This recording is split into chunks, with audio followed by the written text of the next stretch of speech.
Voilà, je vous présente le PowerPoint. Est-ce que tout le monde le voit? Est-ce que c'est bon? Oui, Oui. impeccable. Merci beaucoup. Super génial. Alors voilà, aujourd'hui donc on on va présenter voilà, on est vraiment ravis de vous avoir tous. Franchement, d'avoir répondu, je crois qu'il y a, voilà, j'admets Martine, euh, bonjour. Et, euh, et donc voilà, je voulais vous tous vous remercier de participer à ce Zoom qu'on a mis en place avec Aude pour vous souhaiter une belle année. Voilà, donc je suis Mina Daban pour ceux qui me connaissent pas. Je suis une patiente depuis 2003 et j'ai fondé l'association LMC France et j'admets France, ouais, c'est pas l'instant. Euh, et euh, et j'ai créé l'association en 2010.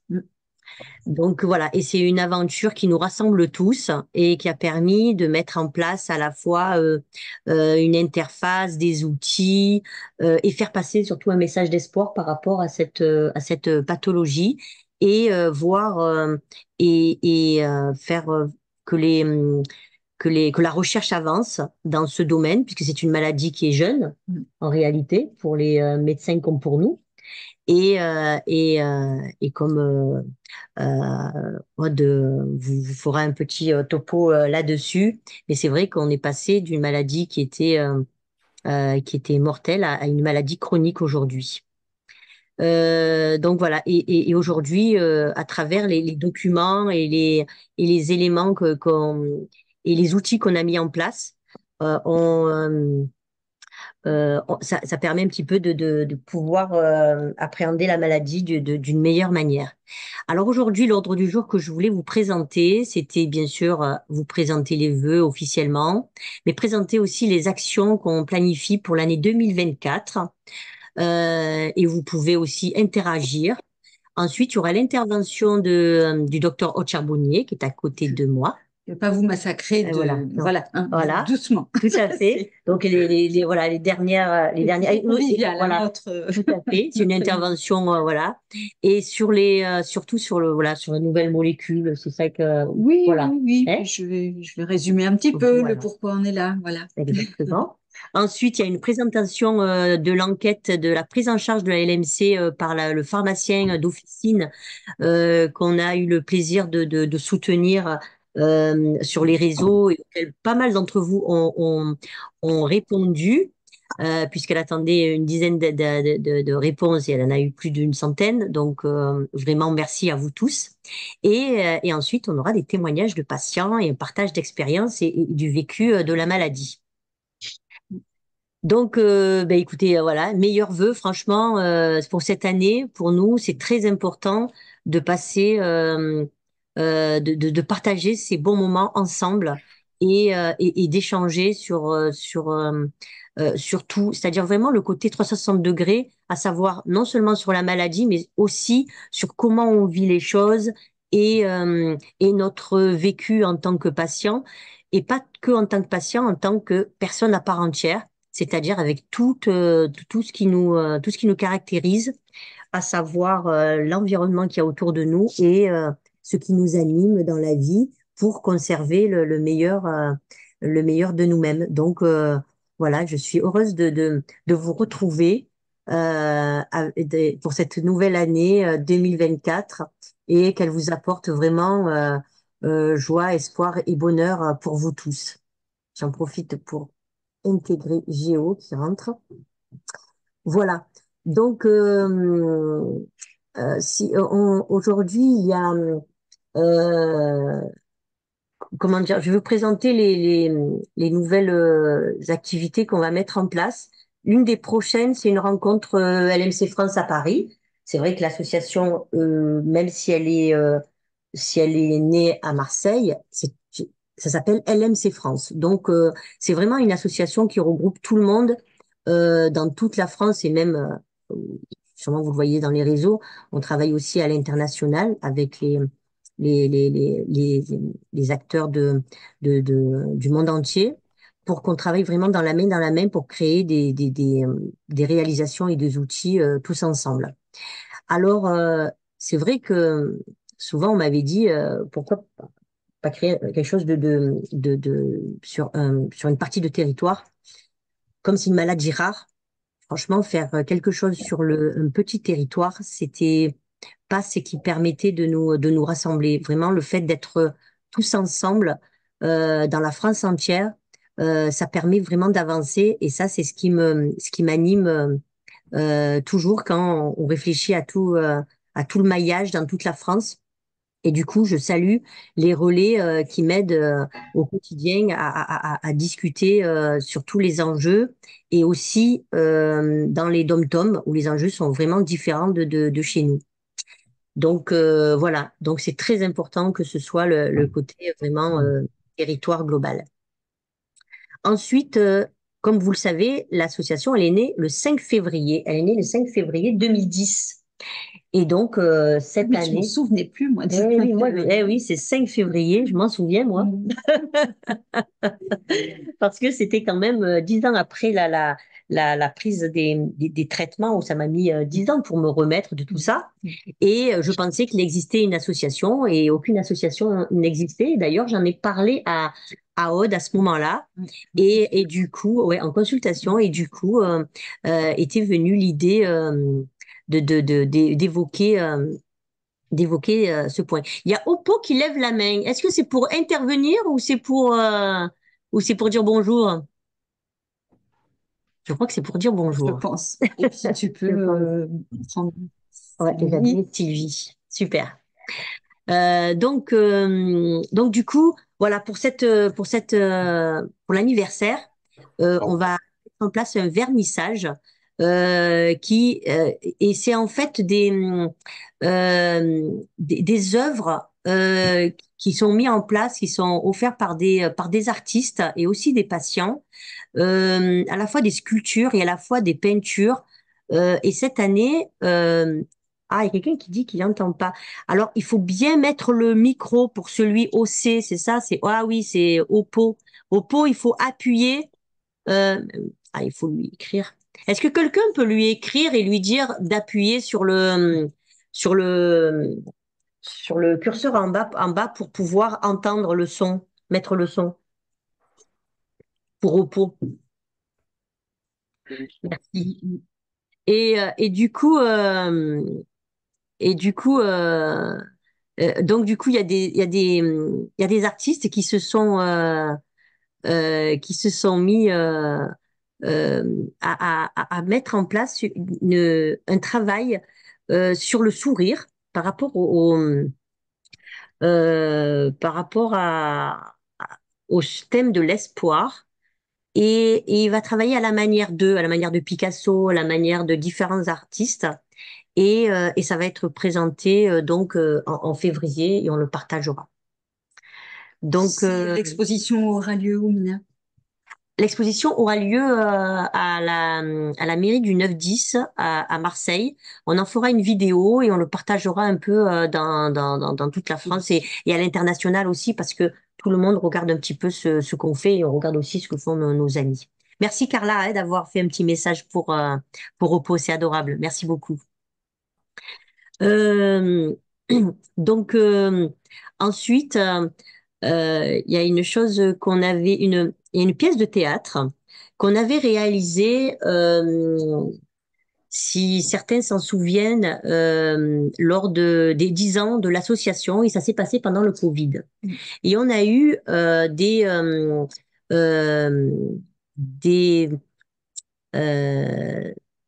des comédiens issus des carabins. Et en fait, cette troupe de théâtre, les carabins, ce sont des étudiants en médecine qui se sont inspirés de mon histoire et qui ont interviewé et interrogé Aude pour en faire une belle pièce de théâtre hein, qui s'appelle Échec et maths et qu'on a enregistré, qu'on a capté et elle va être, elle est sortie déjà sur les réseaux. Elle a été partagée. Et là, je sors. Il y a quelqu'un qui a le son. Euh, et on la partage. Alors, elle va être diffusée dans la salle de l'espace éthique à l'hôpital de la Timone. Il y a quelqu'un qui veut rentrer. Alors, excusez-moi, je fais intégrer. Voilà, super. Et et elle va être diffusée lors de l'espace éthique. Euh, et donc, elle va être diffusée. Puis, il y aura une table ronde dont le docteur Aude-Charbonnier fera partie. Il y aura aussi Donc, euh, le docteur Farneau de la conception. voilà, qui fera partie de la table ronde. Et des patients aussi interviendront. Et on aura un échange à partir de cette diffusion. Et donc, ce sera capté et donc diffusé en live. Oui, le jour même. Voilà. Et tu vas Voilà, faire on est en train de travailler une là-dessus. petite pub. Parce que c'est Exactement. sympa comme tout, hein, comme truc, c'est clair. Exactement. Mm. Franchement, oui, c'est Mm.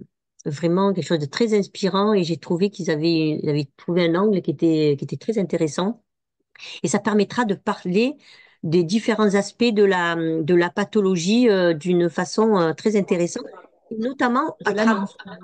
ouais, pas que, tout. Et notamment à travers une personne qui à travers une personne euh,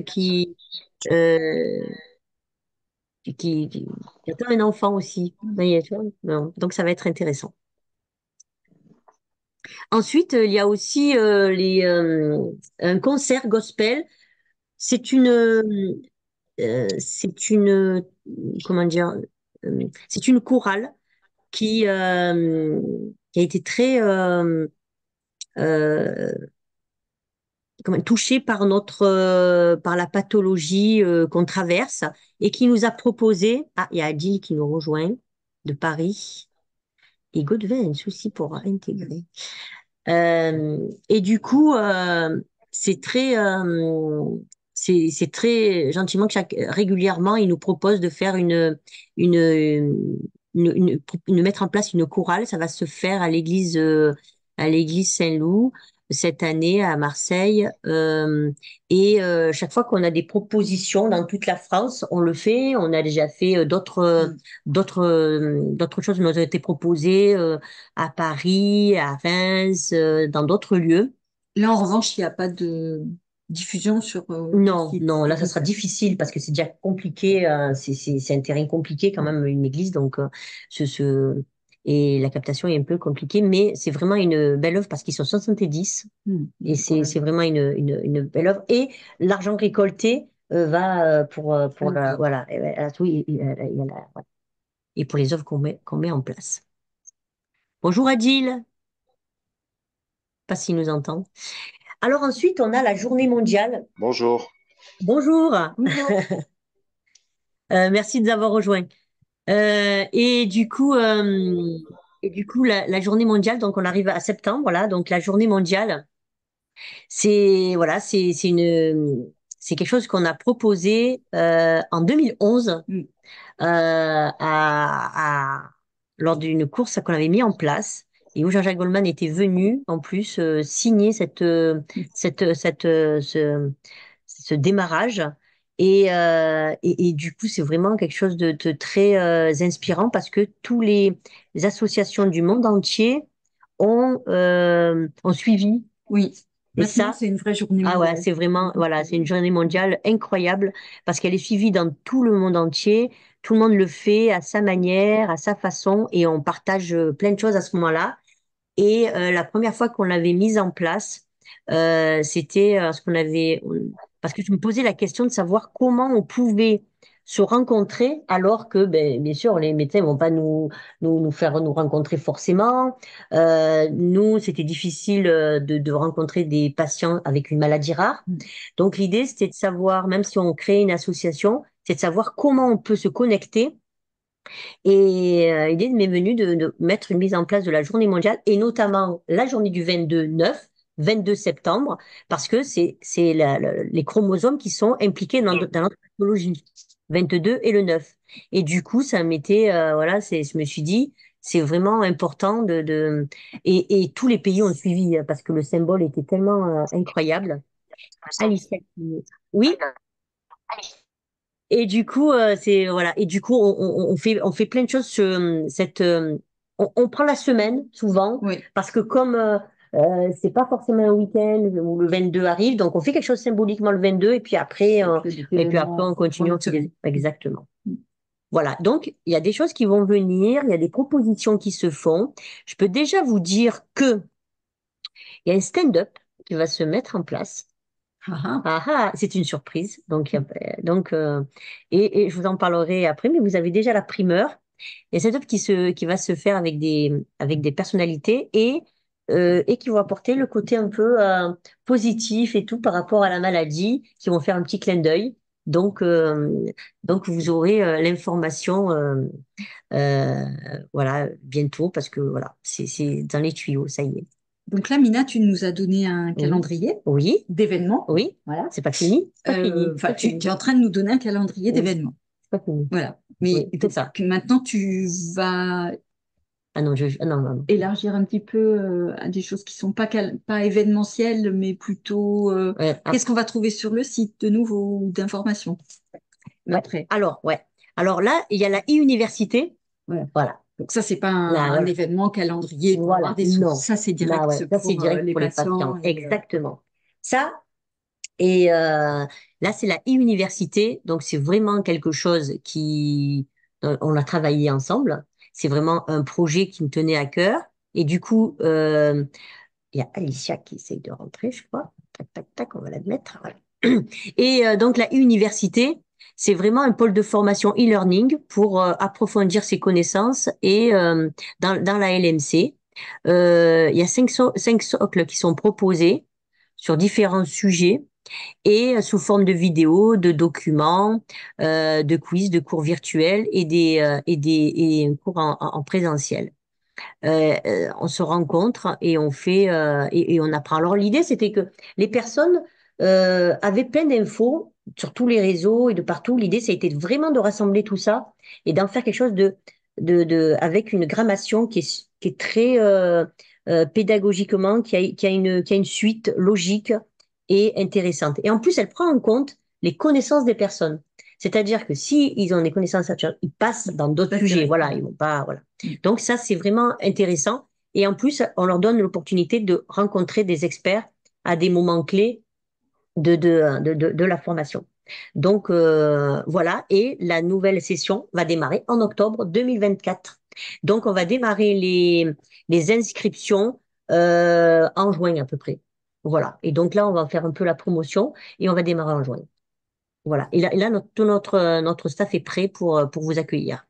Alors, on fait quand même, comme c'est quand même un truc il y a un coût pour cette formation, et comme on la veut gratuite pour les patients, donc en fait, on fait des crowdfunding, et donc il y a des entreprises qui sont défiscalisées, tout ça, par rapport à leurs dons, ou des particuliers qui aussi ont envie de s'investir dans le fait que des patients soient informés eh bien, et on a ouais, on a une participation en crowdfunding et dès qu'on a une certaine somme, on peut démarrer un groupe et on est super ravis et on remercie tous les donateurs chaque année parce que c'est grâce à eux que la université. Et on a fait une première université. En premier, ça a démarré avec les relais. On les a formés parce que c'était un besoin de les former pour qu'ils puissent après mieux discuter. On les relève Ben, puisque voilà, là, il y ben, a les du public. relais, voilà, les relais, c'est des personnes qui sont en région.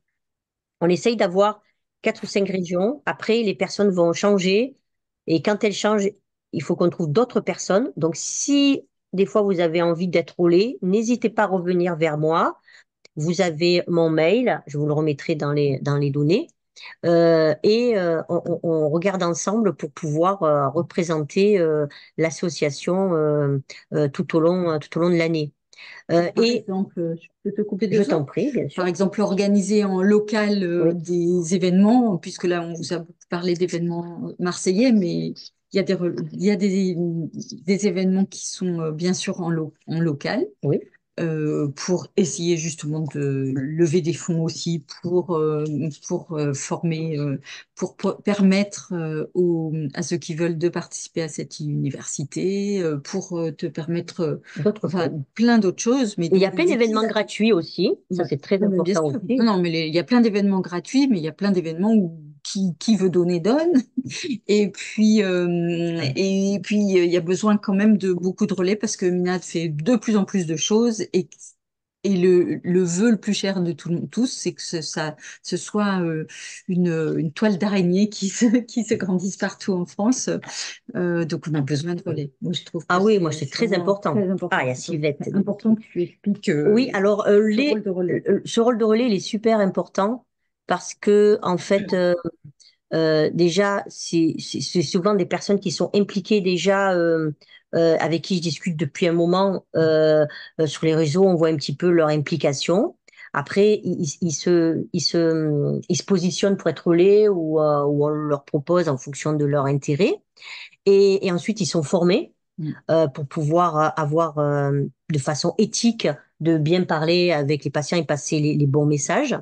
Et ensuite, l'idée, c'est certains aiment intervenir au niveau des hôpitaux et d'autres à l'extérieur des hôpitaux. Et ça, on laisse au libre choix à chacun de fonctionner comme il veut. Et après, l'idée, c'est de faire, voilà, d'avoir une interaction. Et chaque fois, par exemple, on a la relais de la Guadeloupe, Régine Morin, qui peut pas être là parce elle est prof et elle est en cours. Et du coup, alors j'essaie de voir si non, c'est bon.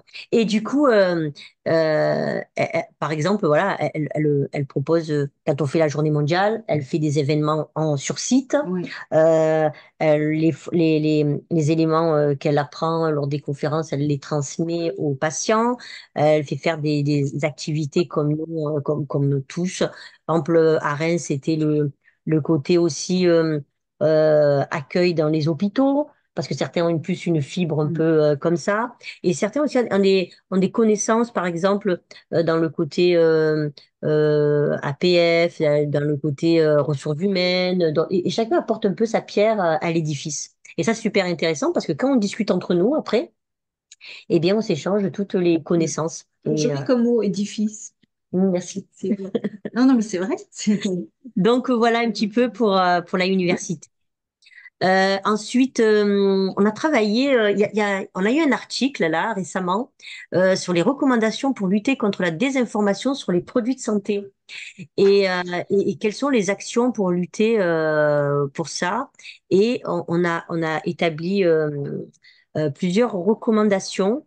Quelqu'un qui est en salle d'attente, c'est Wacker, voilà. Et du coup, c'est très on va présenter ça, régulièrement tout au long de l'année. Et je vous en parlerai dans les réseaux. Donc, c'est vraiment quelque chose sur un travail qu'on a fait avec euh, différentes personnes de différents horizons. Et c'est vraiment très, très instructif parce que c'est une problématique et c'est très important pour les patients d'apprendre l'esprit critique et de comprendre toutes les sources d'informations, comment les identifier, C'est les ça. évaluer et d'avoir des bonnes références. Donc voilà, si ce sujet vous intéresse, franchement, c'est quelque chose qu'on va en parler de plus en plus. Et là, je vais vous présenter l'enquête LMC qui euh, comment dire, qui a été mise en place par une étudiante Mm. en pharmacie de Félicite. ville. Je pense qu'elle est là. Peut-être qu'elle peut Oui, nous... je suis là, vous m'entendez? Oui, Bonjour. bonjour Justine. Bonjour, bonjour. Voilà. Alors, je vous présente Justine qui nous a sollicité parce qu'elle est étudiante en pharmacie. Vous m'arrêtez, Justine. Oui, oui, c'est ça. Et du coup, elle avait une enquête à présenter pour sa thèse de fin d'année. Et donc, elle nous a présenté ça, on a travaillé ça ensemble et puis on l'a proposé dans les réseaux. Et voilà, elle attendait un petit nombre de réponses et elle en a eu pas mal, plus d'une centaine. On vous expliquera ça. Je vais vous laisser. Alors, il y a deux. On va laisser Bon, peut-être parler peut-être maintenant. parler Justine. Allez, super. Alors, Justine. Est-ce que je vous laisse la parole et vous expliquer un petit peu quel était l'objet de ce travail et qu'est-ce que vous en avez ressorti? Parce que beaucoup de patients vous ont répondu, donc et merci à vous. Ouais, surtout merci aussi. Mm. Déjà, merci beaucoup d'avoir diffusé mon questionnaire. Merci beaucoup à toutes les personnes qui ont répondu. Du coup, oui, je m'attendais à avoir une dizaine de réponses et j'en ai eu 123, donc je suis très, très contente. Donc moi, en fait, mon questionnaire, c'était pour voir, en fait, dans les pharmacies de ville, comment ça se passait. Est-ce que les pharmaciens proposaient des entretiens aux patients? Donc en fait, il faut savoir que les entretiens, ça existe depuis 2020. En fait, ça se passe à l'officine, donc c'est votre pharmacien qui vous propose de faire des entretiens. Donc la première année, il y a 3 entretiens. Donc déjà un premier entretien pour faire connaissance, connaître toutes les habitudes de vie, les médicaments pris, que ça soit pour la LMC ou autre. Ensuite, il y a un deuxième entretien qui est plutôt ciblé sur les effets indésirables dus au traitement. Et ensuite, un troisième entretien qui est sur l'observance. Donc ça, c'est la première année.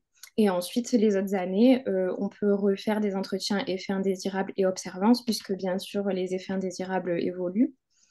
Donc voilà, c'est intéressant pour le pharmacien et pour le patient parce que ça permet d'avoir vraiment un conseil adapté à chaque personne et ça permet aussi au pharmacien de prendre plus de temps puisque ça se déroule dans une petite salle à l'officine et pas au comptoir. Donc, ça permet d'avoir plus de temps, de pouvoir mieux discuter. Donc, c'est vraiment intéressant.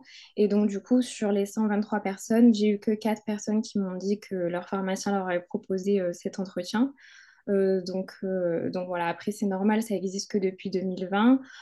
En plus, il faut savoir que le pharmacien doit passer une formation pour faire ces entretiens.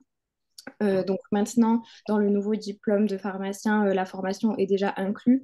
Donc moi, par exemple, je ne devrais pas la passer puisque c'est déjà inclus avec mon diplôme. Mais par contre, pour les pharmaciens qui exercent depuis déjà plusieurs années, il faut qu'ils passent une formation en plus. Euh, Ouais. donc voilà. Justine, je peux vous couper? Oui. Euh, Est-ce que le pharmacien, bon, le pharmacien va y passer du temps? C'est un acte de pharmacie qui nécessite du temps. Et comment il est rémunéré par rapport à ce temps au niveau, voilà, réglementaire, en fait? Alors, Pour, au niveau réglementaire, donc c'est l'assurance maladie qui paye le pharmacien pour faire ses entretiens. Donc, c'est un forfait, en fait, il faut qu'il réalise les 3 entretiens pour être rémunéré. Et voilà, donc c'est en plus. Et donc ça concerne les patients qui ont plus de 18 ans et qui sont traités par anticancéreux au long cours, par voie orale. trouve ça une grande avancée, quoi. Dès qu'il y a un acte réellement rémunéré, etc., voilà, ça fait partie de l'arsenal de la médecine en Ouais, France. tout à Et donc, fait. il faut vraiment en faire la publicité auprès des pharmaciens. Enfin, je sais pas comment peut-être que vous nous expliquerez après comment l'information est diffusée, mais c'est tellement important pour les patients d'établir ce couple pharmacien-patient qui est finalement le couple le plus régulièrement, enfin le plus durable, enfin pas durable, mais c'est une relation qui est fondamentale à l'observance tout au long du parcours de soins du patient, quoi. Vraiment, finalement, il vous voit tous les mois, le patient traité, Voilà, ou c'est tous les ça. mois en fonction de son traitement, alors qu'il verra son hémato tous les 6 mois. Donc, vous avez un rôle pivot, vraiment pivot, et je trouve que c'est pas assez diffusé, et même auprès d'ailleurs des médecins eux-mêmes. Oui, Donc, tout à fait. voilà. Je ne sais pas comment vous allez faire passer cette conclusion, mais Donc du coup, bah, c'est vraiment, ça fait partie des nouvelles missions du pharmacien, des nouvelles missions en fait qu'on appelle de pharmacie clinique, puisque ça mhm. se rapproche un petit peu du métier de pharmacien hospitalier, mais ça se passe à l'officine. Moi, c'est vrai que je suis au courant parce qu'on en a parlé dans mes études, mais sinon, après, je pense que c'est encore pas assez connu et que justement, c'est pour ça que c'est bien d'en parler. Et merci justement de m'avoir permis d'en parler ce soir. Donc voilà. Alors justement, on avait fait petite réunion de débriefing avec Justine et ce qu'on se disait, parce que comme c'est quelque chose de nouveau, à la fois pour les pharmaciens et à la fois pour nous patients. Effectivement, on n'est pas né avec ça. Et c'est quelque chose qui est très important pour nous. Et l'idée que moi je proposerais, c'était de faire une interview par rapport à ce point-là et qu'on en discute et qu'on fasse passer cette communication pour qu'on puisse échanger là-dessus et faire connaître ce sujet. Et ça fera l'objet un petit peu de son des résultats un petit peu de La son suite. voilà de la suite. Et donc, tu veux dire que enfin, j'ai compris ça, et moi, je pense que je suis complètement d'accord, Oui. que ce soit non seulement une proposition du pharmacien quand il a un patient en face de lui, mais que ce soit une proposition du patient lui-même face à son pharmacien, je voudrais mon Et entretien. oui, et oui, Et parce oui, que non, voilà, c'est vraiment important, quoi. tout à Mm. fait. Mina, je peux rebondir? Oui, Bien sûr. c'est Daniel, Euh, c'est ça. oui, c'est Daniel. Alors moi, je vais parler de mon expérience, si vous permettez, Oui. qui est un lien direct avec ce que dit la dame, et Justine? vous-même aussi. Ouais. Alors, allez, la LMC, elle a été découverte en juin 2021 à la Conception. Mm. Du coup, je suis resté à peu près un mois et demi là-bas, et je vous raconte vite fait, hein, sommairement, comment je me suis, comment je suis passé à l'IPC après, hein. Donc, ça a été découvert à la conception. On m'a refusé la PMA pour concevoir un enfant. Et Mm. du coup, j'ai vu un cancérologue sur Aix-en-Provence qui m'a conseillé d'aller à l'IPC. Et du coup, en arrivant à l'IPC, on a pu me donner l'autorisation, comme j'avais dit au docteur Charbonnier, qui doit se souvenir quand on s'est vu, à la mairie du 9e arrondissement. Donc, grâce à vous tous, j'ai pu avoir un enfant. Merci beaucoup. Oh, Donc, c'est beau. je Félicitations. rebondis, je rebondis sur Christine. Donc, moi qui prends des compléments alimentaires parallèlement avec le Glivec à 300 milligrammes par jour, bon, j'ai beaucoup d'effets secondaires, mais alors j'essaie de me soulager avec du magnésium pour arriver à dormir le soir. Je prends aussi du zinc pour essayer d'être le moins malade possible. Je prends de la vitamine C pour et justement être moins malade aussi, de la vitamine D. Donc, j'ai demandé à l'IPC, à la pharmacie de l'IPC, sur les conseils de mon hémato. Bon, je vais cacher le nom parce que c'est pas la peine, hein. Du coup, j'ai demandé à la pharmacie. À la pharmacie, on me renvoie à l'officine, donc à la pharmacie de ville. J'arrive à la pharmacie de ville, je demande est-ce que ces compléments alimentaires ont des interactions avec le Glivec. On me dit pas à ma connaissance, donc c'est pour moi une réponse vague. Euh, du coup, à la conception, on me dit que la vitamine C, ce n'est pas bon. À l'IPC, on me répond pas. Et à l'officine, on me répond que c'est potentiellement bon. Alors, qui y croire? Quand je me fie à mon instinct, ben, mon instinct me dit tu peux y aller. Mais je préfère me fier au docteur, surtout au conseil scientifique, puisque je l'ai pas trop loin de moi, quoi. Et pourquoi vous voulez prendre absolument de la vitamine C? Ben, parce que j'attrape beaucoup de choses, parce que mon fils, il est très jeune. Et il est en crèche, il est tout le temps malade, et du coup, ben, il me ramène des gastro, il me ramène plein de Et trucs, quelle quoi, est ouais. la réponse du pharmacien alors, du coup? Alors, le Juste... pharmacien, Non, le non, non, pharmacien, attends, Non, attends, Justine, Justine, Justine. Justine, ah, qu'est-ce qu'elle dirait, Justine, là? Pour ma part, je vérifierai tout simplement l'information, soit dans le Vidal, soit sur des sites fiables. Après, c'est vrai que je pense que le pharmacien n'a peut-être pas voulu prendre de risques, donc par précaution a dit qu'il y avait potentiellement une interaction. Après, il faut savoir que ce sont quand même des nouvelles molécules et peut-être que du coup, le pharmacien a pris peur et a préféré par précaution dire de ne pas en prendre, alors que peut-être qu'il n'y avait pas forcément de risque. Voilà, mais bon, dans tous les cas, le pharmacien doit toujours vérifier, bien sûr, l'information avant de la diffuser, ça c'est sûr. Voilà. Et c'est plutôt une bonne chose que le pharmacien vous dise a priori non, plutôt que de s'engager de façon certaine. Voilà, si il y a un trou dans dans les connaissances et qu'on n'est pas sûr. Mais je voulais profiter de ça, du coup, enfin, ça sort un peu du sujet de la pharmacie, mais n'oubliez pas que deux choses.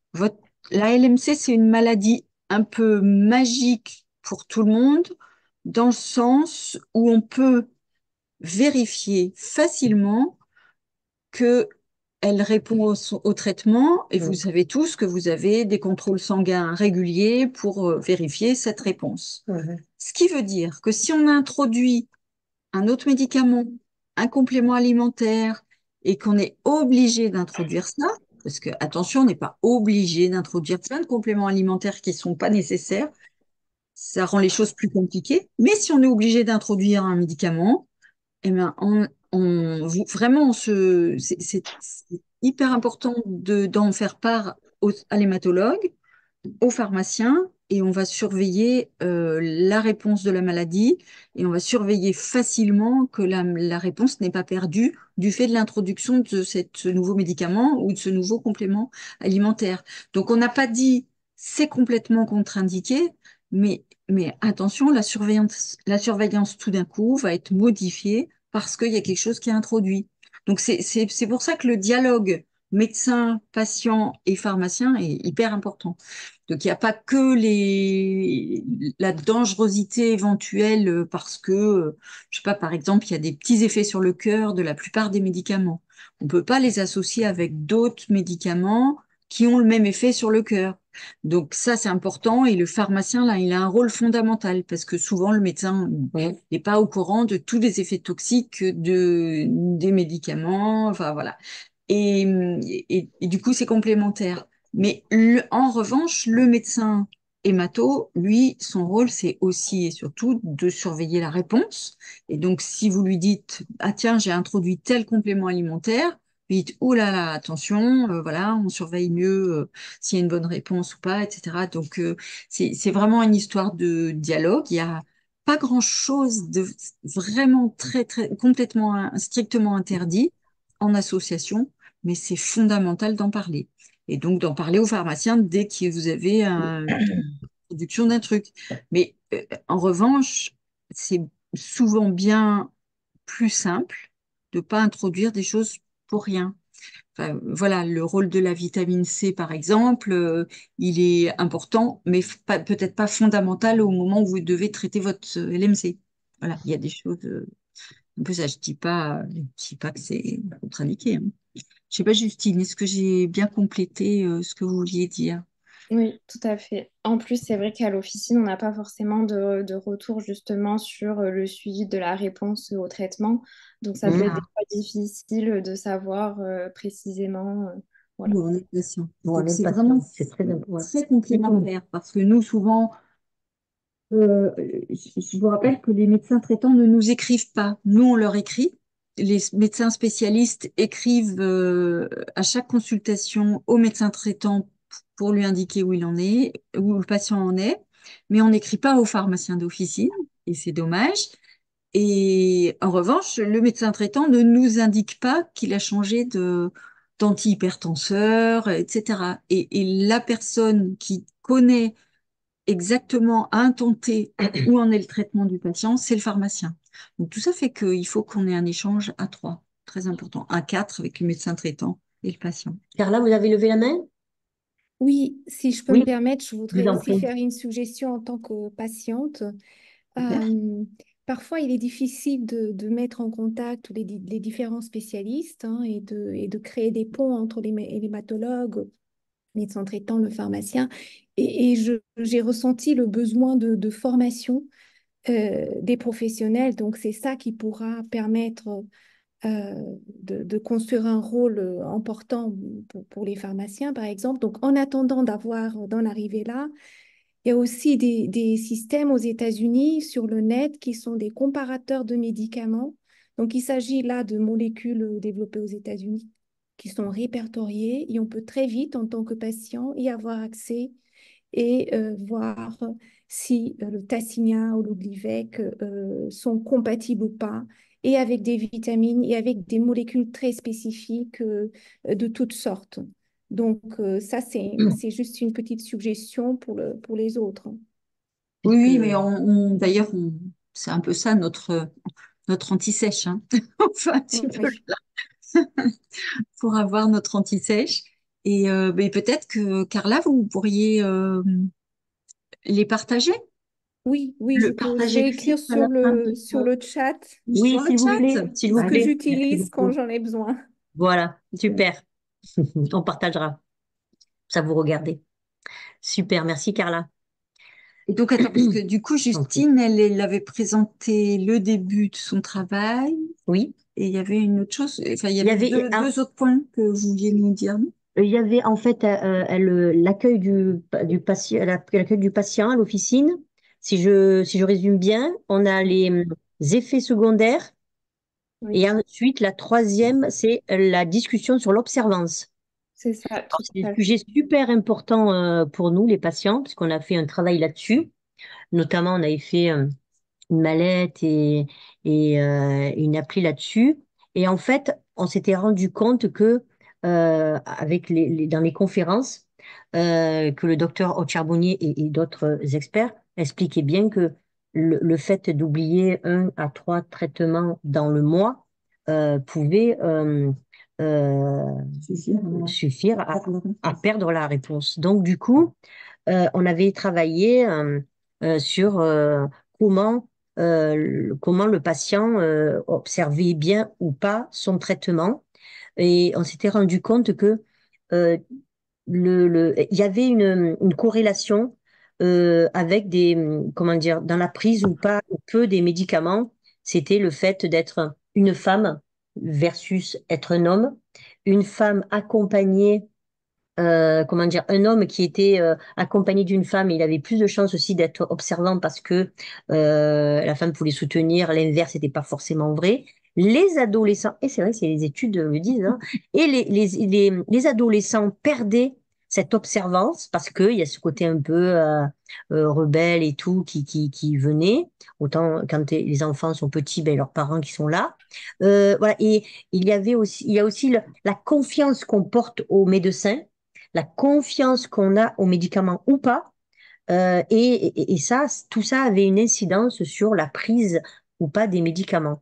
Il y avait des études qui nous avaient intrigués aussi à un moment donné, qui étaient très intéressantes, parce que les traitements étaient mis, il y avait une étude comme ça aux États-Unis, je crois, ou en Suisse, où il y avait des traitements qui étaient En Angleterre. en Angleterre, voilà, qui étaient dans un pilulier, dans une boîte, qui était donnée au patient. Et ensuite, le patient était interrogé par le médecin, et le médecin et le patient expliquait voilà, qu'il avait pris tant ou tant de médicaments, mais très bonne foi, hein, donc sans mensonge, tout ça. Et quand on vérifiait, puisqu'il y avait une sorte de puce à l'intérieur, on se rendait compte que c'était pas la réalité qui était énoncée. Donc, à partir de ça, du moment que on pouvait ne pas se rendre compte de la prise ou non prise des médicaments, c'était très intéressant de mettre en place un rituel, mettre en place, par exemple, un pilulier, un rappel par sonnerie, quelque chose qui faisait qu'on prenait le médicament ou pas. Et moi, je me souviens que cette problématique, je l'avais rencontrée parce que quand je voulais vérifier que j'avais bien pris le traitement ou pas, si je le mettais pas dans un pilulier, je me rendais pas compte. Quand c'était dans les blisters, il y avait pas de jour, il y avait rien du tout qui pouvait. Et quand je le mettais dans un pilulier, moi, de moi-même, franchement, j'avais vraiment l'impression, comme je le prenais tous les jours, des années, franchement, pour moi, en moi-même, je me disais, je l'ai pris. Je vérifiais, je l'ai pas pris. Donc c'était c'était vraiment enfin c'était vraiment éloquent pour moi. Et du coup, je m'étais vraiment astreint à vraiment prendre le pilulier, à mettre des rappels et tout. Ça m'a vraiment interrogée parce que de bonne foi, on pouvait vraiment l'oublier. Oui. D'autant que des patients m'avaient aussi interpellée sur le fait que, sans le faire exprès, quand ils avaient eu un problématique de vie, perte de quelqu'un, une séparation, une difficulté avec un parent, une difficulté avec un enfant, eh bien, pendant 2, 3 jours, et le temps il passe très vite, ils ne sont pas rendus compte, ils se sont rendus compte après coup dans le pilulier ou dans le blister, qu'ils avaient omis les traitements pendant 3, 4 jours. Facile. Donc, ça interroge. Et c'est vrai que c'est comme ça, le temps a filé parce que le stress, le fait de penser à d'autres choses. Et puis aussi, la non-observance, c'était aussi une patiente qui me dit, moi, je pars en vacances. Quand je pars en vacances, eh bien, hop, je prends pas le médicament pendant une semaine. Ça me fait mes vacances aussi de traitement. Et là, quand elle m'a dit ça, mais vraiment, c'était incroyable. Mais c'était sa façon de fonctionner. Et du coup, il a fallu vraiment travailler cette observance pour comprendre que les vacances, c'était pas pour les médicaments. C'était pour nous, mais pas pour les C'est médicaments. ça.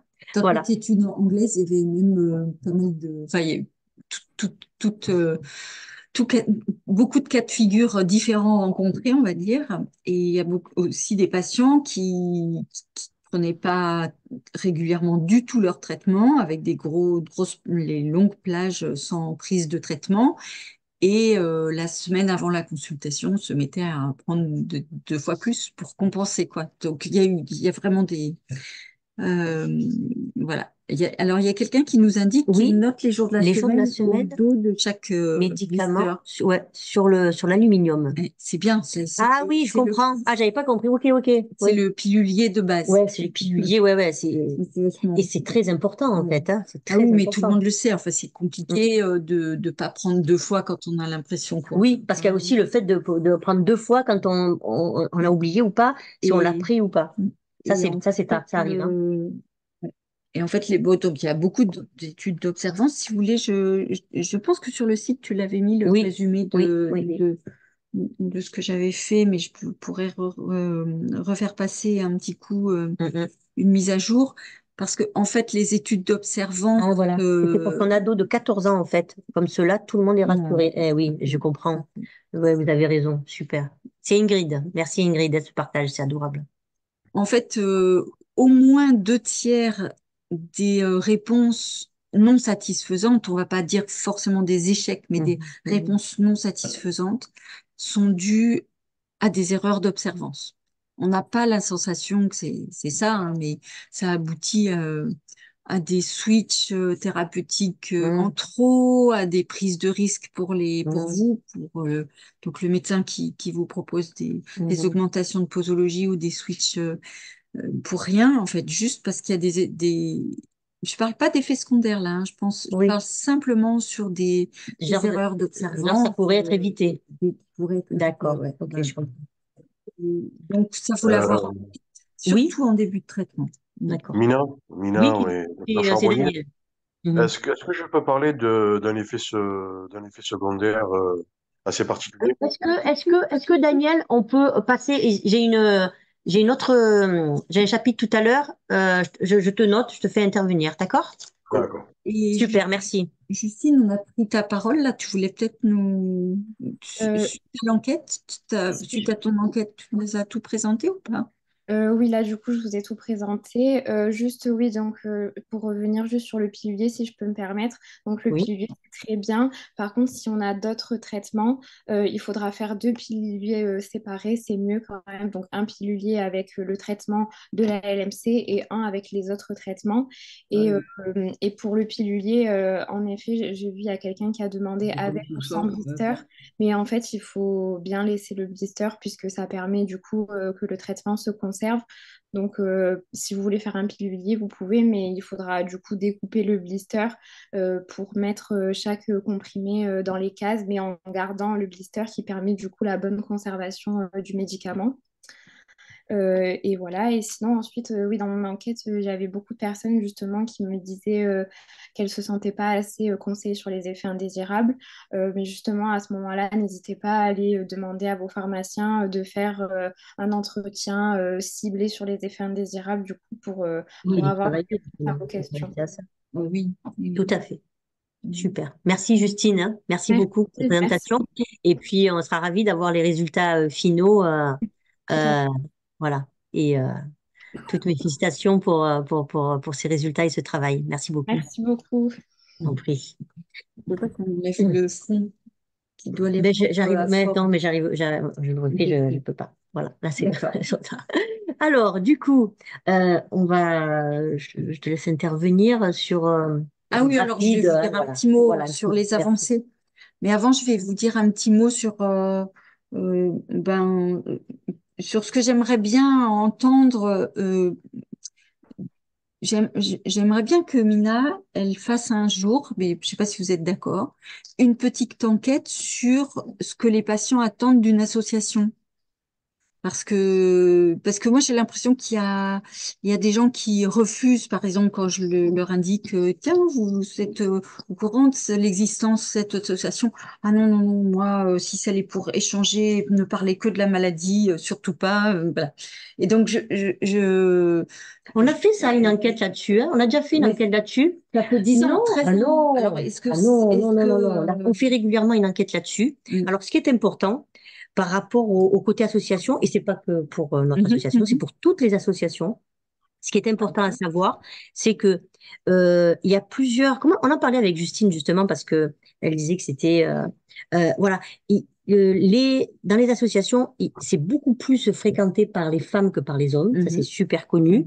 mhm, Les personnes qui s'intéressent aux associations peuvent adhérer aux associations et après, après, c'est 10% de de chaque organisation qui mhm, sont très actifs. mhm. Voilà, et c'est normal, c'est un peu comme dans la société, c'est logique. Ensuite, il faut savoir aussi, et ça je l'ai vu tout le temps, qu'il y a beaucoup de personnes qui comment dire, les associations, c'est à un instant T, il y a deux cas de figure. Après, il peut y en avoir d'autres, mais il y a deux cas de figure que moi je vois bien. C'est les personnes qui comment dire, ont peur de parler trop de la maladie. Mhm. Et d'ailleurs, ils veulent pas des fois en parler avec leur famille, en parler au boulot. Hein. Et c'est un schéma qu'ils ont et des croyances qu'ils ont. Et qu'il faut respecter. Hein. De toute façon, c'est un temps aussi, hein, parce qu'il y a une sidération aussi quand on apprend la maladie. Et le fait d'être dans une association, pour ces personnes-là, c'est compliqué. Ensuite, il y a les personnes qui, elles, ont l'habitude d'être dans le tissu associatif, qui sont et qui ont aussi besoin d'informations et qui ont passé ce cap-là. Parce moi, je trouve il y a des moments, moi, j'ai discuté longuement avec des personnes qui au début disait oui, voilà, moi je suis dans l'association, mais je regarde tout ce que vous faites et tout, mais je prends le temps et tout. Respect total parce que je conçois très bien. Et ensuite, les personnes arrivent plus tard parce qu'il leur faut un temps d'adaptation, un temps pour se dire. Et puis aussi, certains se disent, mais ah, mais peut-être que voilà, c'est plus grave que ce que. C'est vrai que c'est une maladie grave, hein, mais ils le vivent de façon très difficile. Donc après, s'impliquer dans une association, c'est encore une autre démarche. Et moi, je trouve que c'est step by step. Et ça, c'est des choses que je vois tout le temps et que je respecte tout le temps parce que c'est des moments clés et charnières pour les personnes. Et des fois, c'est plutôt l'accompagnant qui, lui, est dans l'association pour parler aux patients. Et après, des fois, c'est le contraire, ou des fois, c'est les deux en même temps. Donc, voilà, c'est des choses que je vois régulièrement. Et il y a des personnes, par exemple, qui sont vraiment, ils ont la pathologie et il se trouve que dans leur vécu, ça se trouve avec plein de problématiques à côté. C'est-à-dire problèmes au boulot, problèmes familiaux, problèmes et du coup ça fait très lourd et du coup la personne elle est vraiment dans une démarche difficile et ça fait beaucoup quoi et je les comprends tout à fait.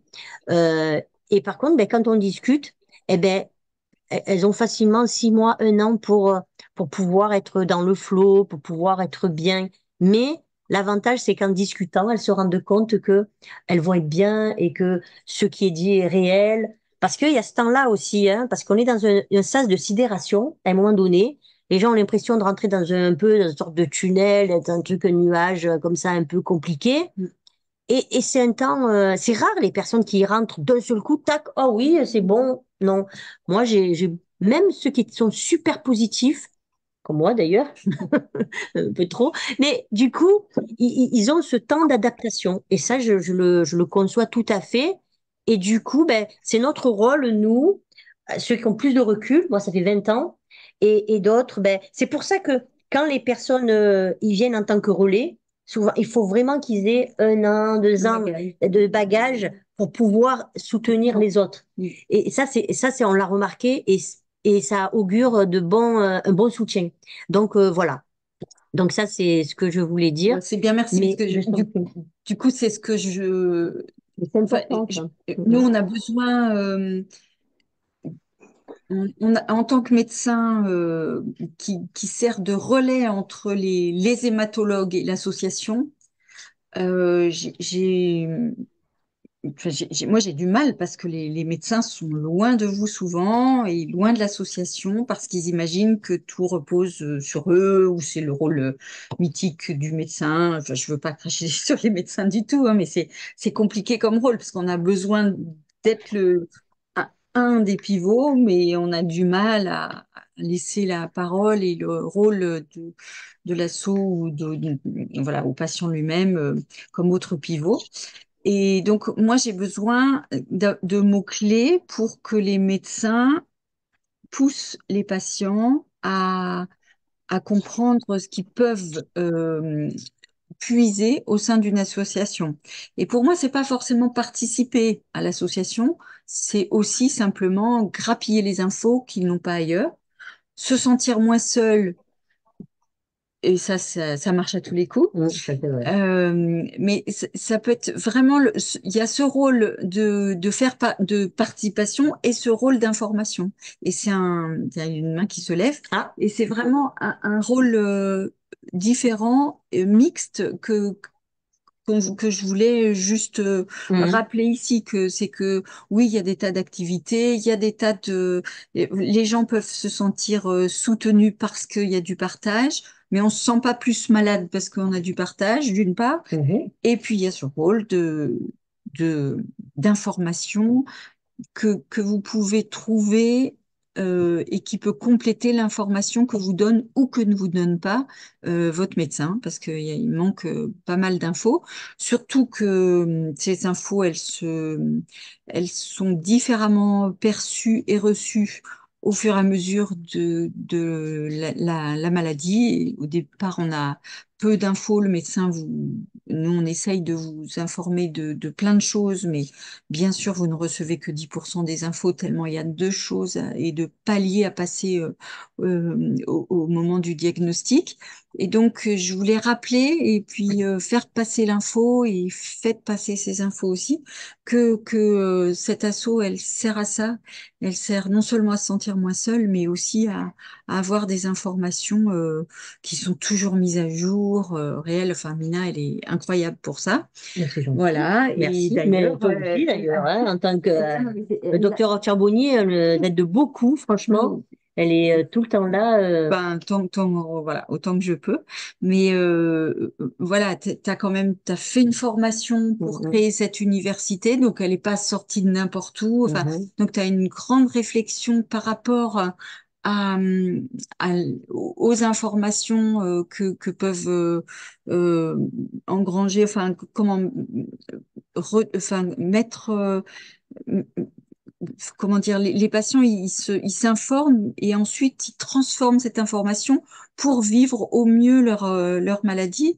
Et cette université, elle sert à ça, quoi. Enfin, c'est vraiment, c'est fondamental. Et ça veut pas dire parler que de ça. Ça ne veut pas dire, voilà, c'est juste un petit peu de chaleur humaine et de partage. Mais c'est aussi beaucoup d'informations, là, l'asso. C'est Voilà, c'est ça que gentil. je voulais dire. C'est gentil. En gros. Donc là, je vous ai pas du tout dit parler des Oui, il faut aller avancées, hein. rapidement parce que le temps passe Oui, vite pardon. et après, on peut pas Mais non c'est pas plus grave, ça, profiter. on les mettra au fur et à mesure, les avancées. Oui, Mais alors en gros, voilà, il y a voilà, voilà. deux avancées cette année et c'est pilier. Il y a un nouveau médicament qui s'ajoute aux 5 qu'on connaît déjà. Mhm, Il s'est ajouté, il a l'autorisation de mise sur le marché, il est en vente en pharmacie depuis le mois de juillet, donc ça mhm. c'est tout neuf. Il s'appelle asciminib, ça c'est le nom de la molécule, et le nom du médicament, c'est Semblix. C'est un médicament qui est globalement très bien toléré, qui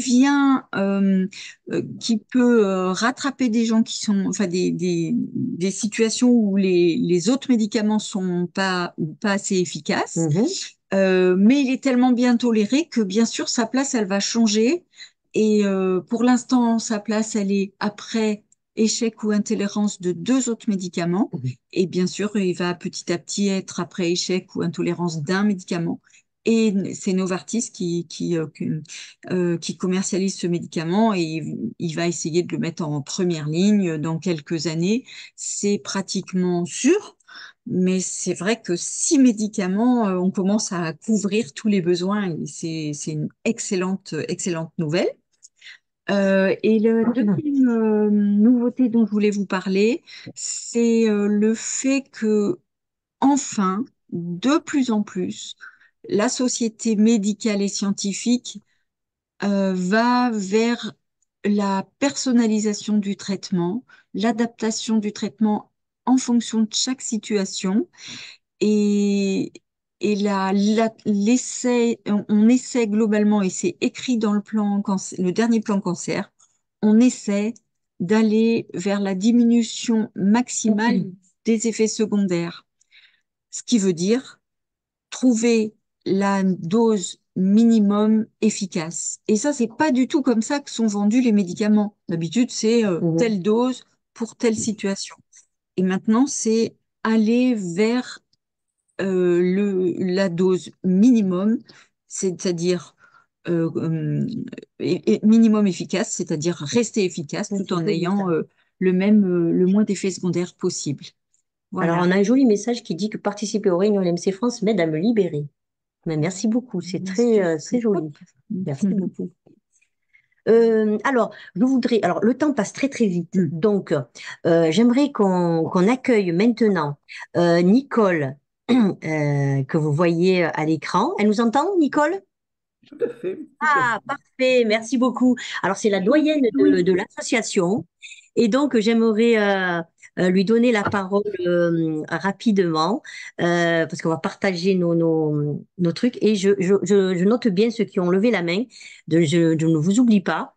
Et on va respecter quand même notre timing pour laisser un peu tout le monde vers 20h. On va essayer de te dire au revoir rapidement. Voilà. Alors, Nicole, merci beaucoup d'être présente et de nous faire un petit mot pour cette nouvelle année 2024. Alors, je te laisse te présenter. Merci beaucoup. Merci beaucoup à toi. Bonjour à tous, mes amis. En tout cas, bonne année. Un panier de vœux et souhaits pour tous les amis, inconnus et connus.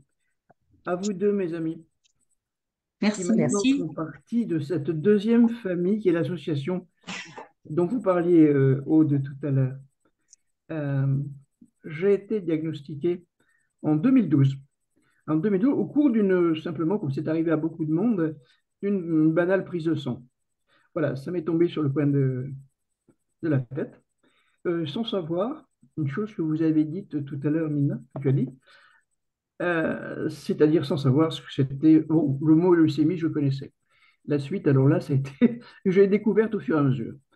Euh, J'étais rapidement prise en charge par l'IPC.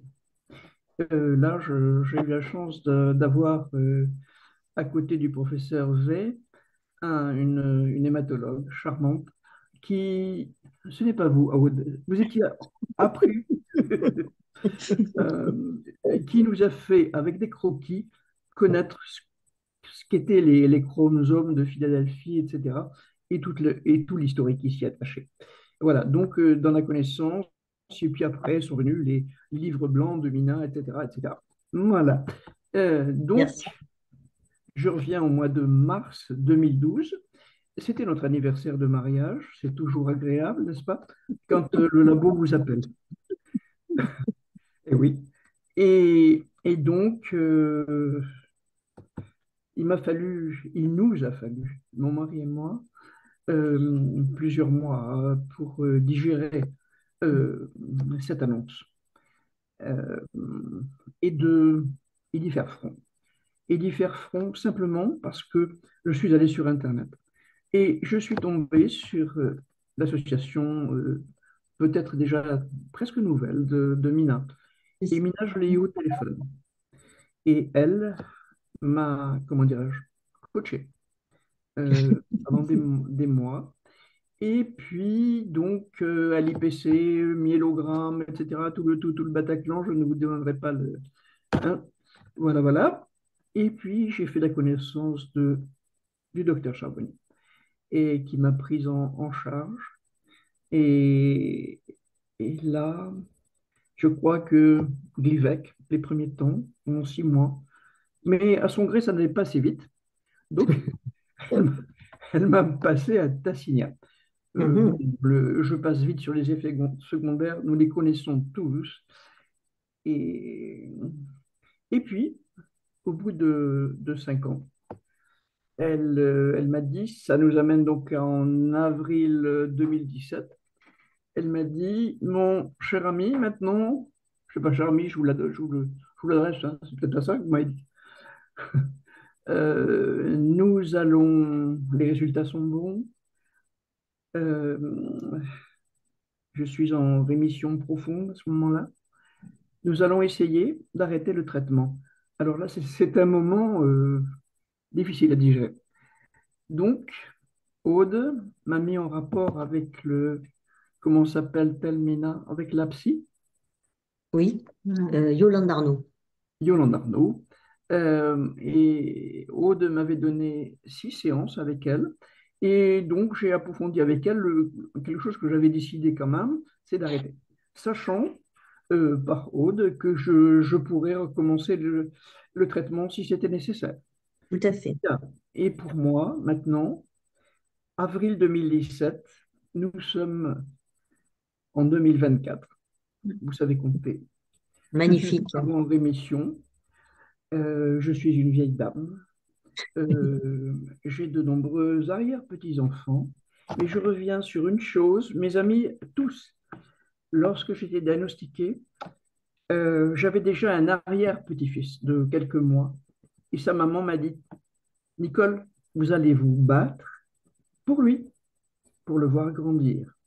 Théo a maintenant 12 ans, il est en cinquième, et je vais me remettre au latin. Tu sais, voilà. C'est Alexandre qui dit bravo, madame, hein. Mais si vous le permettez, un mot sur notre association. Pour moi, ça a été ma deuxième famille. Parmi, j'ai des liens profonds avec les uns et les autres. J'ai le souvenir avec Anne de Bordeaux, je ne sais pas s'il y a des cours Oui, ce soir, hein. Anne de Bordeaux qui a été greffée, et avoir partagé avec elle ce petit paquet qui arrivait d'Israël à Bordeaux-Mérignac et qui contenait ce greffon qui allait lui permettre de vivre. Et ça c'est quelque chose, un souvenir que je n'oublierai jamais. Voilà, merci. sinon, ben, écoutez, euh, il faut être fort, il faut avoir confiance. Et le dernier médicament, là, je ne dirais pas que j'aurais envie de reprendre. Non, ce serait trop fort, Aude, n'est-ce pas? Mais, J'ai presque donné envie, hein, Nicole. mais depuis quelques années, et Mina le sait très bien, comment dirais-je, au point de vue médicament, ces 5 ITK que nous avons connus, nous tous, avec des hauts, des bas, euh, comment dirais-je, des effets secondaires plus ou moins désagréables, mais nous a permis à certains d'entre nous de voir le bout du tunnel. Et ça vaut le coup, mes amis, Merci infiniment. Merci et, infiniment. et d'être observant au plus haut point. Avec mon matheux de mari, nous avions établi un système de feuilles avec des croix à mettre chaque fois que je prenais le médicament, notamment avec le Tassinia, puisqu'il y avait Oui, deux je branches. comprends. Et chaque fois, je mettais une croix. Je n'ai jamais fait confiance aux piluliers, ni à ce que j'avais dans la tête. C'est pareil, c'est un pilier, c'est pareil, hein, c'est une méthode. Vous trouvez Ben ça oui. Donc, je préférais, moi, chaque prise parfait. notée. Et quand nous Merci, partions, merci beaucoup. et quand nous partions en vacances, mon traitement me suivait. Parce que Mina, au cours de tes réunions, tu as Mhm. martelé de chaque fois, l'observance, Oui, l'observance, oui, l'observance. Et ça, j'y crois, mais alors, merci. voilà. Merci beaucoup, Nicole, pour ce partage. Franchement, c'est Merci à vraiment vous, mes admirable. amis. Et je Une suis bonne ravie. année à tout le Oh, monde. merci, merci à toi. Et merci beaucoup d'avoir tenu pendant si longtemps. Oui, et on a tenu aussi pendant le confinement et tout. Ouais. On s'est bien soutenus les uns les autres. C'est cool. Est-ce que Adil est là? Est-ce qu'il peut se manifester et mettre le micro pour que je lui Oui, donne oui. la parole? Bon, Oui, super. bonsoir, je suis là, je Bonsoir. suis là. Super. Meilleurs vœux à toutes et à tous. Meilleurs vœux. Je donne la parole. Alors, on va respecter un peu le temps. On est très, voilà, je veux pas non plus trop. Adil, il y avait un petit message à passer, un petit information à expliquer et à une petite question. Adil, on vous écoute. Oui, alors, pour faire court, Oui, moi je suis été diagnostiqué en de juillet Paris. 2023. Alors dans des conditions un peu difficiles parce que j'ai fait une splénomégalie, donc Donc, j'ai été vraiment, hospitalisé à cause de ça aux urgences et puis bon c'était très très brutal je dirais. Mais je vous passe les détails. Donc ça fait maintenant 3 mois, 4 mois que je suis sur l'imatinib, Glivec 400 mg, donc un comprimé par jour et du coup j'ai eu les résultats du bilan des 3 mois. Et, euh, et du coup, je me demandais comment interpréter les différents chiffres qui nous sont donnés. Donc, on me dit que je suis en RHC, donc ça, je comprends à peu près. On me dit aussi que la partie BCR-ABL a baissé de 103% à 12% en 3 mois, du coup. Et par contre, j'ai du mal à interpréter la quantification du nombre de cellules souches leucémiques, qui elle est passée de 100 à 95%. Et je ne sais pas si c'est bien, si c'est pas terrible, si on est, voilà, comment ça s'interprète ces choses-là. Voilà, merci. merci Adil pour cette question. Je pense que ça intéresse un peu tout le monde. D'abord, j'ai quand même une question. Est-ce que vous avez osé poser ces questions à votre hémato? Oui, alors j'ai demandé. Ce qu'elle m'a dit, c'est que a priori, pour chacun des indicateurs, en fait, il y a des niveaux cibles qui sont Mhm. optimaux, suboptimaux ou pas du tout optimaux, voire même en échec. Et du coup, là, en gros, les 12% sur le BCRBL, en gros, c'était suboptimal, mais quand même assez proche de l'optimal. C'était 10%, je crois. Et pour les cellules souches leucémiques, là, j'ai compris que j'étais quand même pas dans l'optimum, que l'optimum était plutôt à 65% ou 35%, et que c'était ben, le nombre de cellules souches leucémiques dans l'échantillon de moelle qui est prélevé dans le sternum, en fait.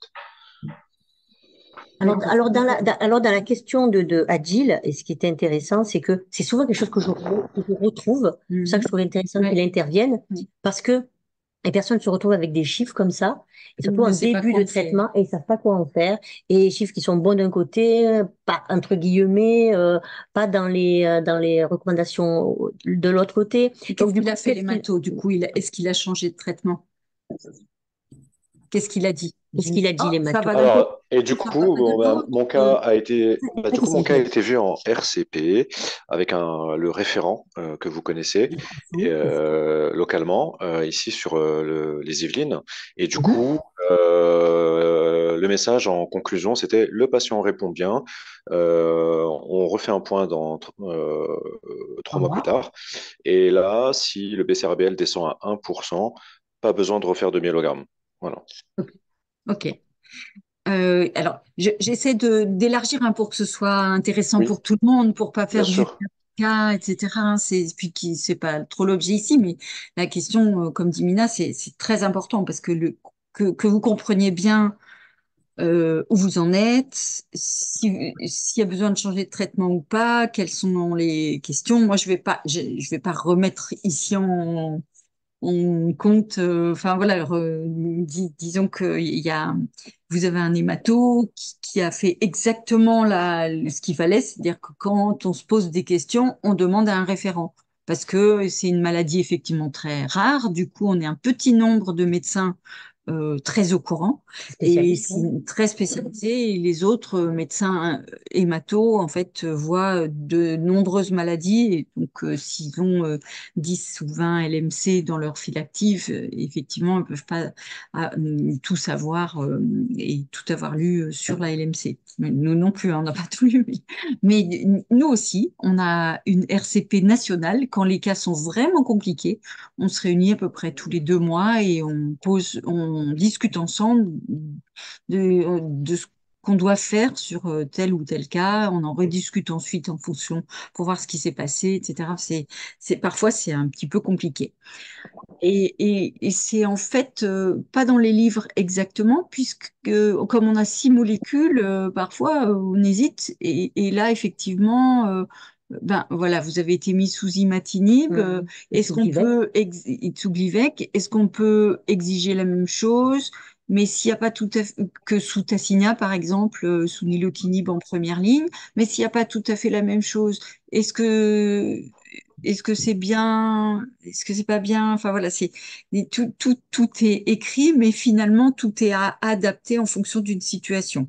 Là, par exemple, la situation, c'est que au début, vous aviez une maladie très très parlante, avec beaucoup de BCR-ABL, ce qu'on appelle le transcrit, au départ.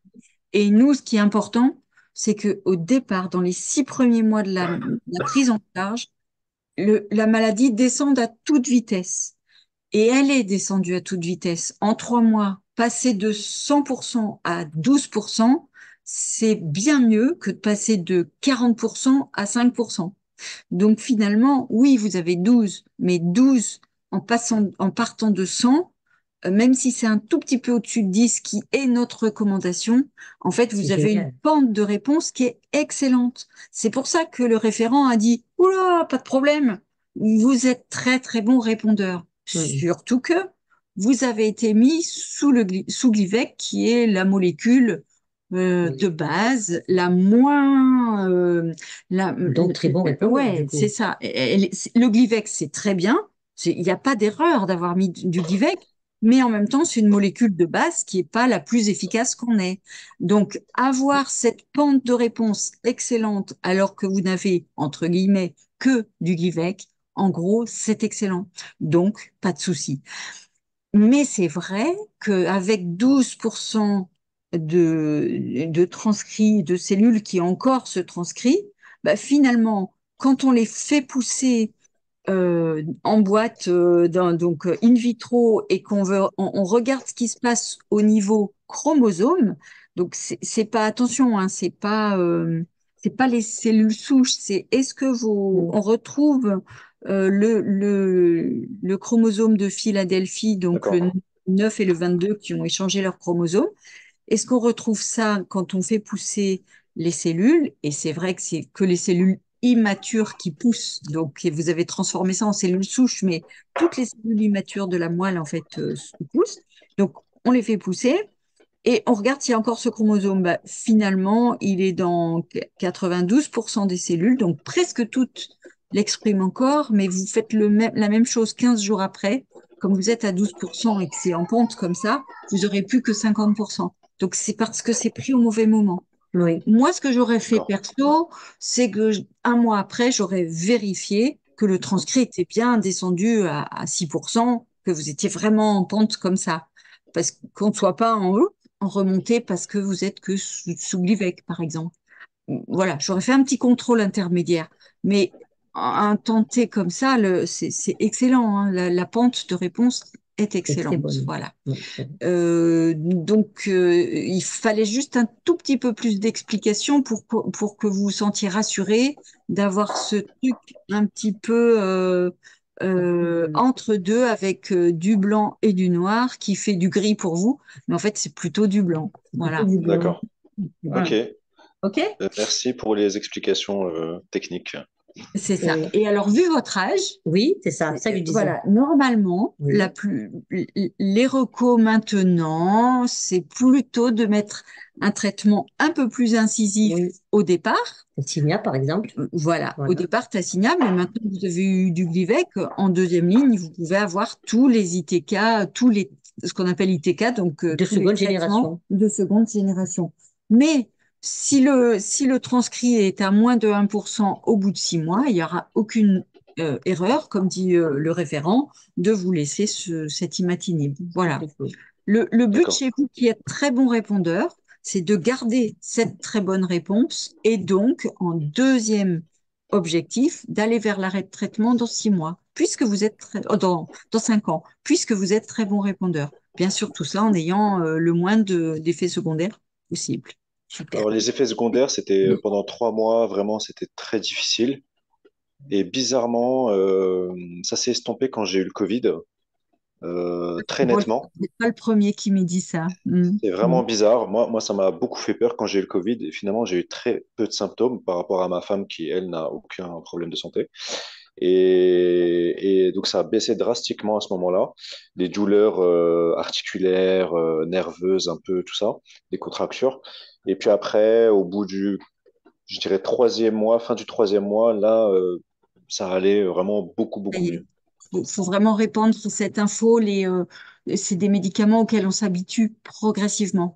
Donc, Mm. les premiers mois sont toujours plus difficiles il faut pas désespérer en début de traitement si on a pas mal d'effets secondaires. C'est vraiment des médicaments auxquels on s'habitue. Et pour le Covid, en fait, il faut savoir que le virus du Covid, le SARS-CoV-2, pour s'intégrer et pour vivre dans les cellules, il a besoin d'utiliser la machinerie des cellules elles-mêmes, c'est un virus, hein, et notamment ce virus-là, il utilise ABL, qui est la cible du médicament. Et donc, en fait, le Glivec, il a même été essayé dans des protocoles comme anti-Covid. Ah, Donc, C'est voilà, génial. pour vous dire que vous n'êtes pas du tout à risque de Covid, mais plutôt un peu protégé par vos médicaments, parce que in vitro, c'est un Oui, excellent oui, anti-Covid. oui. Mm. Non, mais d'accord. c'est ah Voilà. ouais, c'est des bonnes choses à savoir, hein. Alors, il y a une personne qui nous dit qu'elle aimerait être en contact avec, échanger avec une femme qui a concilié traitement et désir de grossesse. Mhm. Alors, et qui accepterait d'échanger avec elle à ce sujet. Il n'y a aucun souci. Je Alors, regarderai bien, c'est Marina. Il y a ok. pas mal de personnes de femmes qui ont eu des enfants. Et notamment Adèle, par exemple, qui a eu des triplés. Et donc, et je reçois beaucoup de photos de bébés qui arrivent parce qu'on les a Donc, soutenus tu et vas tout les pour mettre avoir. en Et je contact. mets en contact. Il n'y a aucun problème, Marina. Je penserai à vous. Il n'y a aucun souci. Voilà, je voulais vous le dire. Donc voilà. Et on pourra en parler aussi sans problème. Voilà. Alors, on va. Est-ce que Pierre est là? Est-ce que Pierre est là? Je l'ai vu.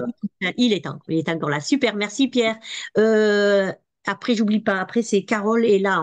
Alors, Pierre, merci beaucoup d'être là et de faire passer un petit message, d'échanger un petit peu sur ce que tu mets en place, réalises. Et tu avais une petite question aussi. Ben, merci à toi et merci à vous deux. Oui, oui. Alors d'abord, je voudrais vraiment, je suis très heureux d'avoir vu Nicole et la remercier pour son témoignage. Nicole, qui m'a, voilà, je sais Elle pas est si elle se formidable. rappelle de moi, mais voilà, qui m'a pas mal soutenu au début. Donc j'ai été diagnostiqué moi en 2016. Merci Nicole. Elle est contente, elle est là, elle te Très salue. heureux de tes nouvelles. Voilà, en 2016, je vais vous épargner le passage. Je suis sous Tassigna, voilà, avec une belle réponse. Et donc, je suis éducateur sportif. Et donc, j'ai pu me rendre compte personnellement donc, des effets de l'activité physique sur moi et notamment sur la gestion de mes effets secondaires. Et, euh, et donc, de tout ça a découlé que je me suis formé petit à petit euh, à l'activité physique adaptée et j'ai commencé à mettre en place donc des créneaux de sport sur ordonnance pour des personnes atteintes d'affections de longue durée diverses et variées. Euh, donc, on peut dire que l'activité physique, effectivement, elle a un impact dans la gestion des effets secondaires sur tous les plans, sur le plan physique, sur le plan émotionnel aussi, puisqu'elle va diminuer hein, l'anxiété et tout ce genre de choses, tout ce qui peut nous arriver quand une maladie débarque comme ça Mhm. dans notre vie. Et bien sûr aussi sur le plan mental, c'est-à-dire à nous aider à reprendre confiance. Moi, je sais que ça a été vraiment presque un sentiment de trahison quand mon corps m'a lâché comme ça. C'était la première fois. Voilà, c'était pas une fracture. Hein. Et donc l'activité, vraiment se remettre en mouvement, ça a beaucoup soutenu voilà, cette reprise de confiance en moi. Euh, J'avais des questions donc, parce que du coup, j'ai entamé un cursus universitaire, donc je vais embêter Aude Charbonnier, Mhm. et j'ai travaillé sur particulièrement le symptôme de la fatigue. Et il y a Notre pas mal. pire ennemi. Notre pire ennemi. Comment? Notre pire ennemi. Oui, c'est ça. Ben, Tout à fait, oui. je crois que Mina, tu avais fait une enquête en 2018, c'est ça? Oui, c'est Mm. Et des ça. patients, et c'est le premier symptôme qui est arrivé. Ah oui. Exact. 70%. Exactement, oui, exactement. Donc, du Oui. coup, j'ai trouvé des travaux un petit peu sur l'activité physique et cancer, et notamment sur la fatigue. Je vais m'arrêter juste sur les travaux de Stéphanie Rang-Garnier Oui. de la PHM, qui, elle, donc, démontre bien que cette fatigue, elle est en particulier due au déconditionnement physique, et que ce déconditionnement physique, il est dû à l'état d'inflammation du corps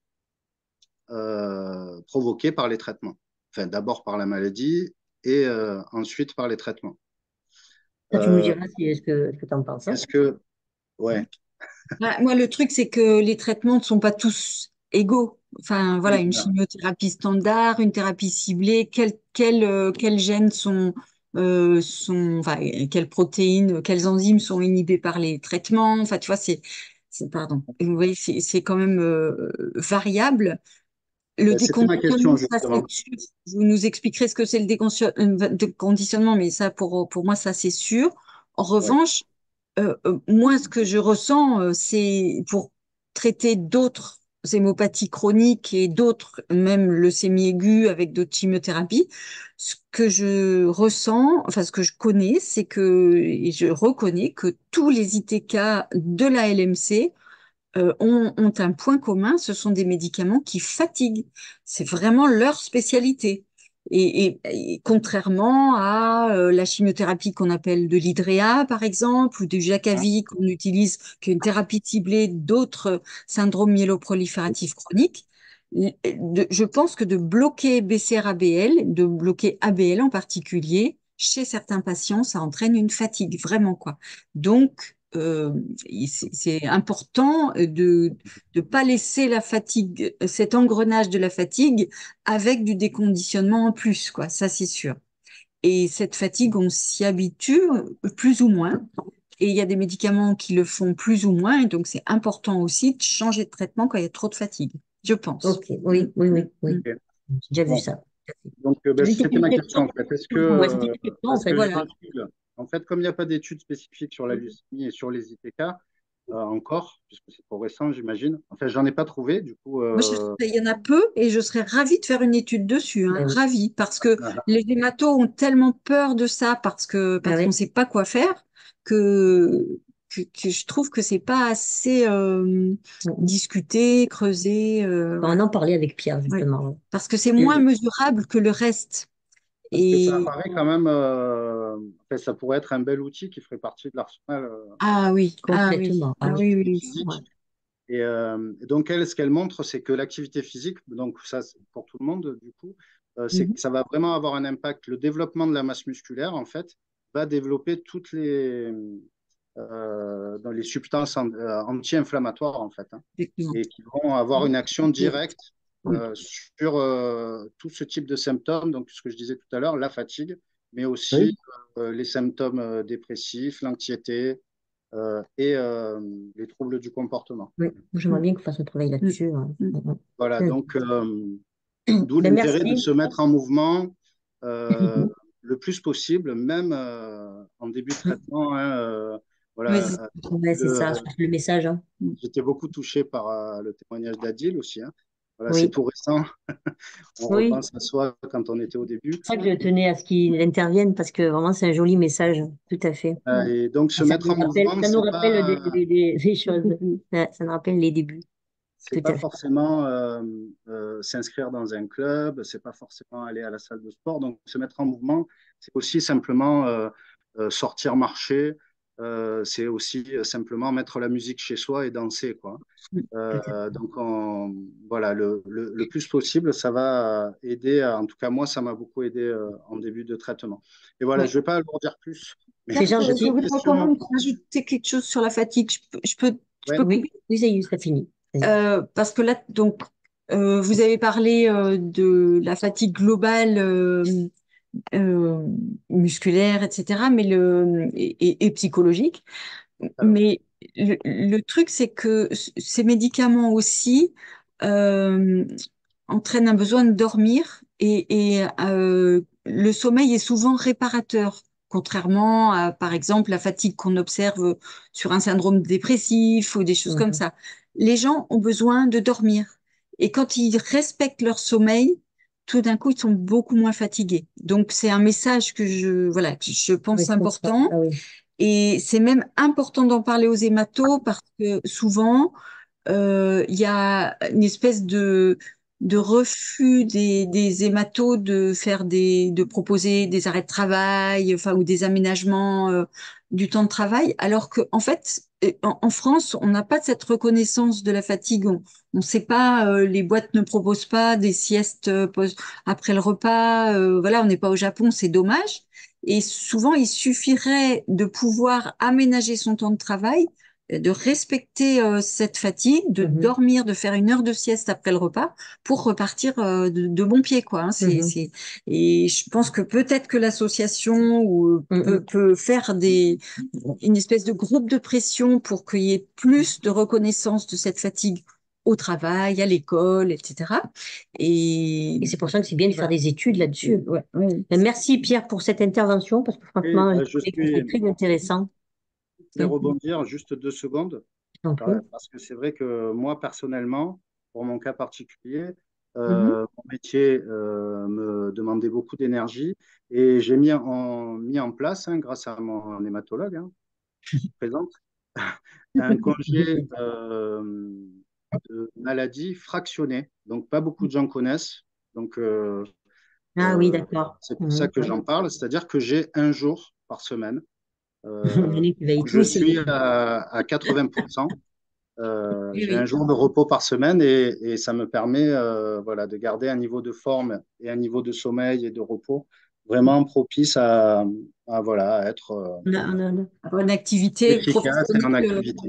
Ouais. Ouais. Alors, il y a on a beaucoup de messages qui vont dans ce sens-là et qui saluent ce truc-là et qui disent un peu ce qu'ils font. Est-ce Super. que la chrononutrition, quelqu'un connaît? Là, on n'a pas le temps d'en parler. Non? Ouais, Ben, on en ouais, parlera plus tard. ouais, Tout le monde a exactement. vu. Répondez Ouais, dans le chat. Moi, je exactement. connais pas. Ouais, ouais, ouais, c'est par rapport au temps, en Oui, fait. Ouais, mais je bon, connais je un sais peu. pas non plus, mais. Alors, mais maintenant, je suis ravie d'accueillir Carole, qui nous a fait le plaisir d'être avec nous. Merci beaucoup, Carole. Franchement, ça me touche Bonjour. beaucoup. Elle va nous faire un petit message. Elle a une petite question aussi à évoquer. Alors, Euh, je ne sais pas si vous m'entendez. on t'entend très bien. On entend très bien. Ouais. Merci beaucoup. Bon, alors voilà, moi je m'appelle Carole. Donc, moi j'ai été diagnostiquée le 5 avril 2018. Bon, comme Nicole, coup de massue, mais comme tout le monde, j'imagine. Donc, moi je suis professeure d'éducation physique en retraite depuis 2 ans. Donc, à l'époque, j'avais 9 classes de 35 élèves. J'ai refusé de m'arrêter parce que c'était important pour moi psychologiquement de continuer. Donc, je rejoins complètement, comment dirais-je, celui qui vient d'intervenir. Là, excuse-moi, je ne me souviens Pierre, plus de ton prénom. Pierre. Pierre, voilà. Et moi, l'activité physique m'a énormément aidée. Hein. Ça, j'en suis absolument convaincue. Tellement convaincue que j'ai créé après une section athlétisme santé pour justement permettre à des gens qui ont des pathologies diverses et variées, notamment de longue durée, de pouvoir s'aérer. Alors, donc moi, c'est à l'extérieur, hein, c'est la marche, de la course, de la marche nordique, etc. Et effectivement, c'était intéressant de pouvoir discuter. Bon, il s'avère que là, j'ai dû arrêter parce que il y a 3 mois, on m'a posé une prothèse de hanche totale. Et justement, c'est intéressant de constater que depuis 6 mois, enfin depuis 9 mois, j'avais beaucoup moins d'activité physique et je suis beaucoup plus fatiguée depuis que Ah oui, c'est intéressant dans ce sens-là. tu vois, ouais. je suis beaucoup plus fatiguée maintenant depuis que je n'ai plus d'activité physique et je supporte difficilement le traitement. Voilà, au bout de 5 ans, j'avais une réponse moléculaire profonde, donc j'ai arrêté le traitement. Et j'ai dû reprendre le traitement 6 mois après parce que la réponse avait remonté, quoi. Donc, c'était plus bon du tout. Donc là, j'ai repris le traitement et parallèlement à la reprise du traitement, je suis tombée, pour moi, c'est tomber en retraite. On tombe enceinte, mais moi, je suis tombée en retraite, ce que j'ai très mal vécu. Et effectivement, je suis repartie avec un traitement que je supporte difficilement. Donc là, j'ai qu'une hâte, c'est de pouvoir reprendre l'activité physique pour être moins fatiguée. Et j'encourage tout le monde à son niveau, comme disait Pierre, à son niveau de faire une activité physique, quelle qu'elle soit. Effectivement, si c'est danser, c'est faire de la trottinette avec ses enfants, si c'est faire tout ce qu'on peut faire, mais s'aérer et psychologiquement, c'est hyper important.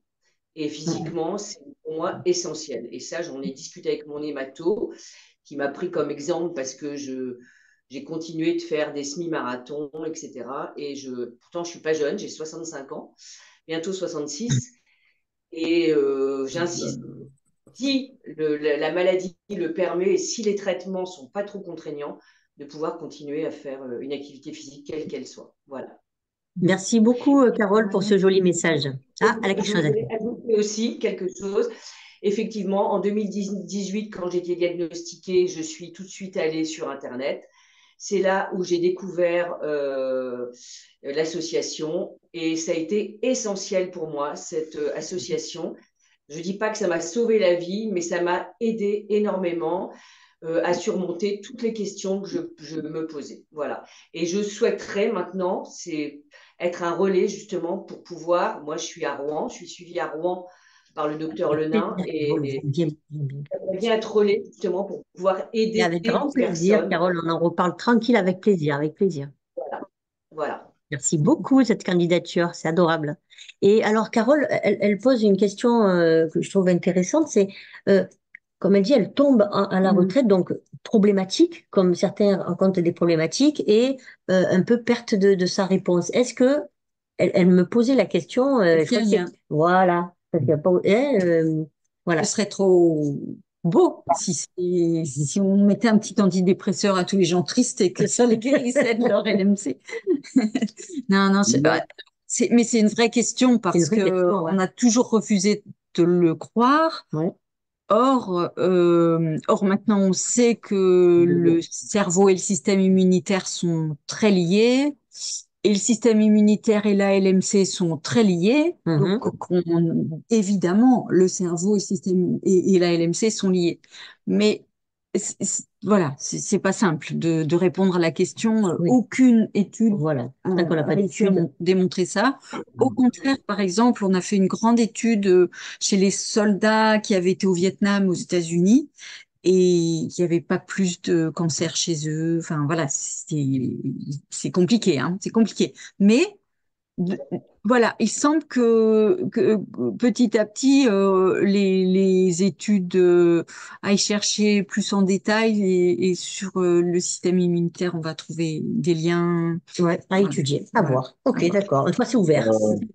C'est ça, simplement pour savoir si quand on a des épreuves dans la vie, effectivement, voilà, les épreuves dans la vie, ben, on peut effectivement perdre à un moment donné sa réponse Non, moléculaire. a priori non, mais peut-être que finalement oui, parce que ça dépend si l'épreuve vous la vivez comme positive et elle vous donne du punch et du coup plein d'antioxydants ou pas. Enfin, voilà, on montrera peut-être des choses comme ça plus tard. Ouais. Mais pour Bon, l'instant, c'est trop compliqué. On merci. sait pas. Alors, il y a Adil qui lève la main, il y a Daniel qui a parlé et il y a la Hank que j'ai noté tout à l'heure et que je veux pas oublier, que je n'ai pas oublié. Est-ce que la personne est là? Parce qu'elle avait levé la main tout à l'heure. Est-ce que la Hank est toujours là? Pour être Oui, sûr. bonjour, bonsoir. Laong, c'est mon nom de famille, mais je m'appelle Océane. Désolée, hein, Enchantée, parce que merci j'avais pas beaucoup. Bonjour Océane. Merci beaucoup vraiment Bonjour pour cet Sylvette. espace de discussion. Moi, je suis en Belgique, donc je suis française, mais je vis en Belgique depuis longtemps. Et Expatriée. voilà. Et je me demandais si vous aviez connaissance d'une association de malades de la l'AMC en Belgique ou pas, parce que moi, j'ai cherché un peu en vain. Moi, je connais toutes les associations du monde entier, mais j'ai jamais rencontré quelqu'un de Belgique, Ah bon? de Suisse, un truc comme ça. Je vais quand même, pour pas dire de bêtises, revérifier, mais Ok. je connais pas d'homologue dans ces pays-là. Ah oui, oui, non, mais Mais parce que vous le sauriez si vous en aviez, non? ben, oui, enfin, je Moi, suppose, parce que franchement, j'ai vraiment fait toutes des les années, je recherches suis et avec tous demandé les pays longtemps. du monde et j'ai Ouais, pas d'homologue en Belgique. Ah oui, c'est ouais, vrai bon, ça. c'est assez curieux. Et c'est Ouais, vrai j'ai que Adèle, on peut voir avec Adèle. Alors ouais, ben je vais voir un peu. Ouais, bon.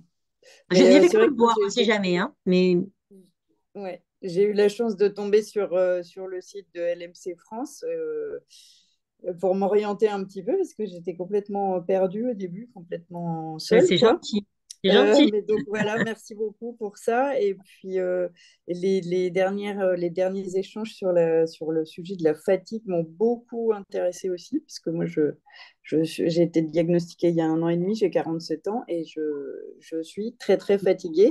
Et mon Eh oui. hématologue persiste à me dire que ça n'est pas du tout lié à mon traitement ni à ma maladie. Oh là là, Ça Louisa. m'embête un peu. Voilà. Parce qu'il est très content de ma réponse et moi aussi j'en suis Eh oui, fort c'est ça, heureuse, c'est très bien. mais n'empêche que il y a Ouais, quand c'est même. vrai que quand on reconnaît notre fatigue, moi je trouve que moi ça m'a fait du bien à moi. Franchement, voilà, enfin, je trouve que nier notre fatigue, c'est épouvantable moi je trouve que c'est double peine. Alors que si on nous la, voilà, on nous la reconnaît, on est accompagné, on se sent vrai. Ouais. Voilà, et bien moi je trouve que ça nous permet d'avancer. C'est pas Ah négatif oui, oui. en fait de Oui, oui. reconnaître les choses comme ça, au contraire.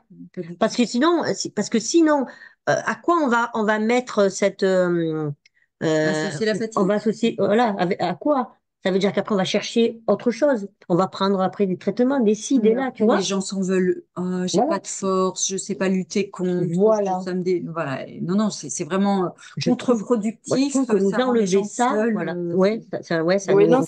c'est un peu culpabilisant en fait, et Bravo, c'est ça. c'est embêtant quoi. Donc, mais du coup, je suis contente qu'il y ait eu ces Cette échanges-là, et discussion. aussi l'invitation à avoir une activité physique, c'est important. Mais c'est vrai que Oui. du côté de l'hématologue ou du corps médical, d'avoir une reconnaissance de ça, ce serait pas mal quoi. Donc, bon, voilà. Et par exemple, vous avez arrêté vos activités sportives au moment où vous êtes du Bah, diagnostic. j'ai beaucoup de mal à m'y remettre. Je travaille à plein temps, j'élève mon fils toute seule, et donc j'ai pas de temps, quoi. J'ai pas de temps et je suis très fatiguée. Du coup, je trouve pas l'espace pour avoir une activité physique non plus. Donc, et mon hématologue n'a pas voulu me mettre en temps partiel médical. Donc, voilà. Parce que la fatigue ne fait pas partie des symptômes. Je suis sous Tassinia et bon, apparemment, c'est. Alors, ce qu'il faut savoir quand même, c'est que Reste quelques minutes, hein. la fatigue, elle est liée à la dose de traitement que vous avez. Ouais, bah, Donc, la dose est c'est réduite parce que je prends une seule dose par jour. Enfin, ils m'ont d'accord. réduit la dose de moitié C'est pas parce qu'il y avait mal. trop de toxicité hépatique. Ok. Ouais, c'est pas mal. Et vous restez en bonne réponse. Oui, Très bonne. Donc, ça veut dire que vous êtes encore peut-être trop dosé. Oui. Voilà, c'est ça qu'il faudra discuter. Ok, Voilà, ok. n'allez pas trop vite en diminution, mais voilà, il existe des patients qui ont un métabolisme particulier et qui nécessitent vraiment des petites doses. Oui, je sais Surtout quelque Ok. chose. J'en sais quelque chose. les femmes. Donc, D'accord, bah, c'est une piste intéressante. Merci beaucoup. Je ouais, pourrais en ouais. discuter avec lui la prochaine fois. Oui. Alors, il nous reste que quelques minutes. Il y a Adil qui a levé la main et je crois que Daniel s'est manifesté aussi. Adil, la main levée était exprès ou pas? Oui, c'est une Oui, question pour finir, s'il y a encore un petit peu de temps. oui, quelques minutes, oui. Deux questions. Moi, je suis un scientifique à la base et du coup, c'était un peu ma passion. Finalement, j'ai fait autre chose comme métier. Je suis pas dans la biotech, mais du coup, j'ai lu énormément de choses sur la LMC, les recherches et tout, et j'ai vu qu'il y avait pas mal de pistes autour de tout ce qui est le métabolisme des cellules pour essayer un petit peu d'aller traquer les dernières cellules souches leucémiques, etc. Il y avait des essais avec des antidiabétiques en combinaison avec des ITK. Voilà, plein de choses sur ce qui se passe dans la cellule pour essayer de la perturber et la re-rendre sensible aux ITK. Je voulais savoir Mhm. si c'est des pistes qui continuent à être recherchées un peu de par Oui, le bien monde. sûr. Oui, bien sûr. Oui, elle a dit oui. J'ai dit oui. Je ne peux pas développer là en 2 minutes, mais bien sûr, c'est l'objectif. L'objectif, c'est d'arrêter et que ça ne reprenne pas. D'arrêter, on y arrive chez maintenant presque la moitié des patients, hein, 40%, 40 à 50%. Mais comme la moitié de ces patients remontent, enfin, leur transcrit, du coup, ça fait peu de patients. Et en fait, l'objectif, c'est chez ces bons répondeurs de cibler ces cellules souches.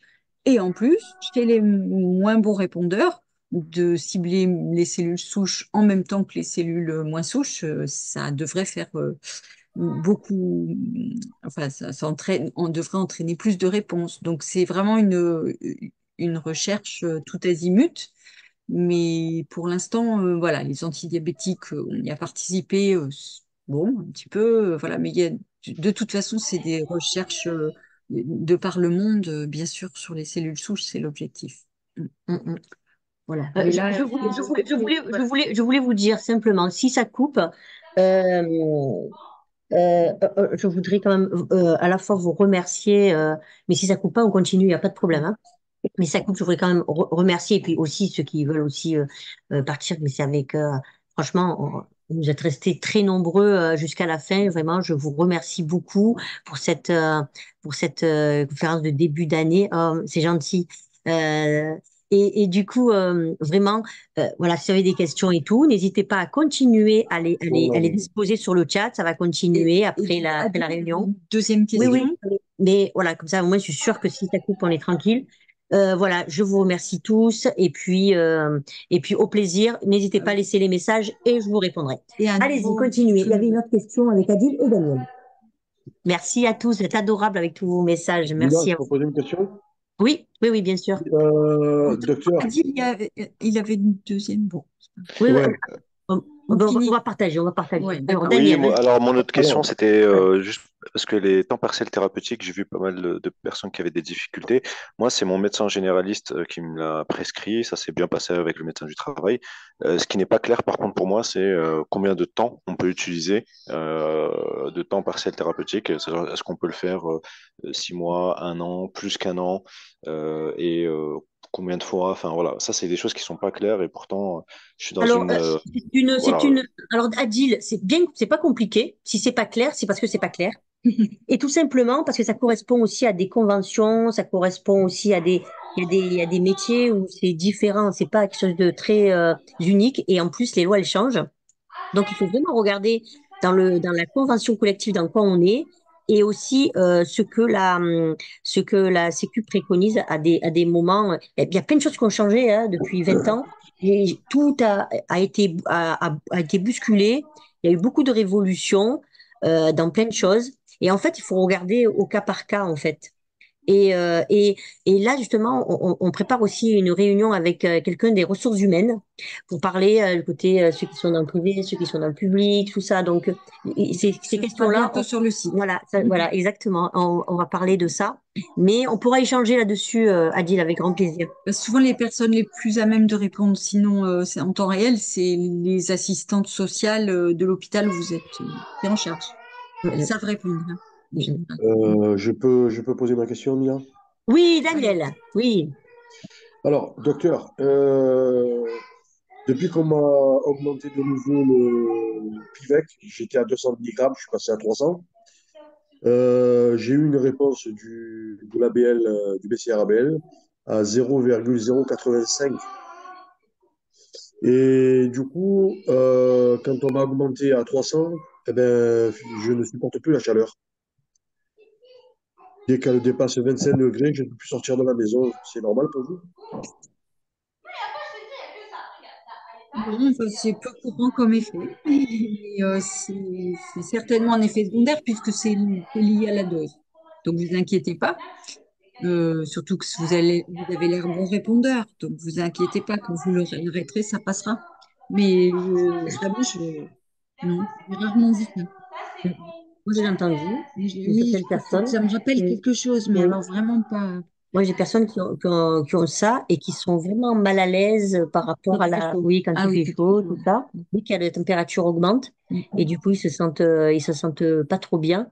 Mais certaines fois, dans le temps, ça s'estompe. Donc, 24 heures sur 24, la climatisation allumée, en plein été, ouais. 3 mois. C'est récent, Daniel. Ah ben, je te dis, depuis que je suis repassé à 300 mg. Donc, C'est-à-dire voilà. combien de temps? Comment? Il y a combien de temps? Ça doit faire à peu près 6 mois. En D'accord. fait, déjà l'été passé, j'étais à 200 mg. J'arrivais à supporter jusqu'à 28-29 degrés. Je suis passé à 300 mg et au-delà de 25 degrés, voilà, je supporte plus et même pas l'exposition au soleil, quoi. D'accord. Ah oui, ça c'est du. Ok. Voilà. Il ne faut pas se mettre au soleil surtout, hein. Voilà.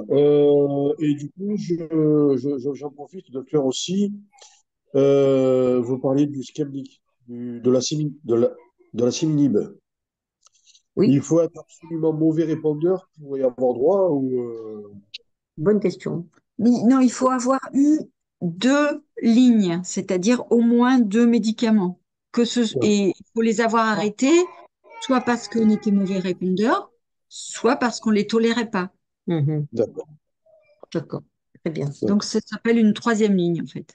Mm. Et on a vraiment, vraiment beaucoup moins d'effets secondaires dans la majorité des cas.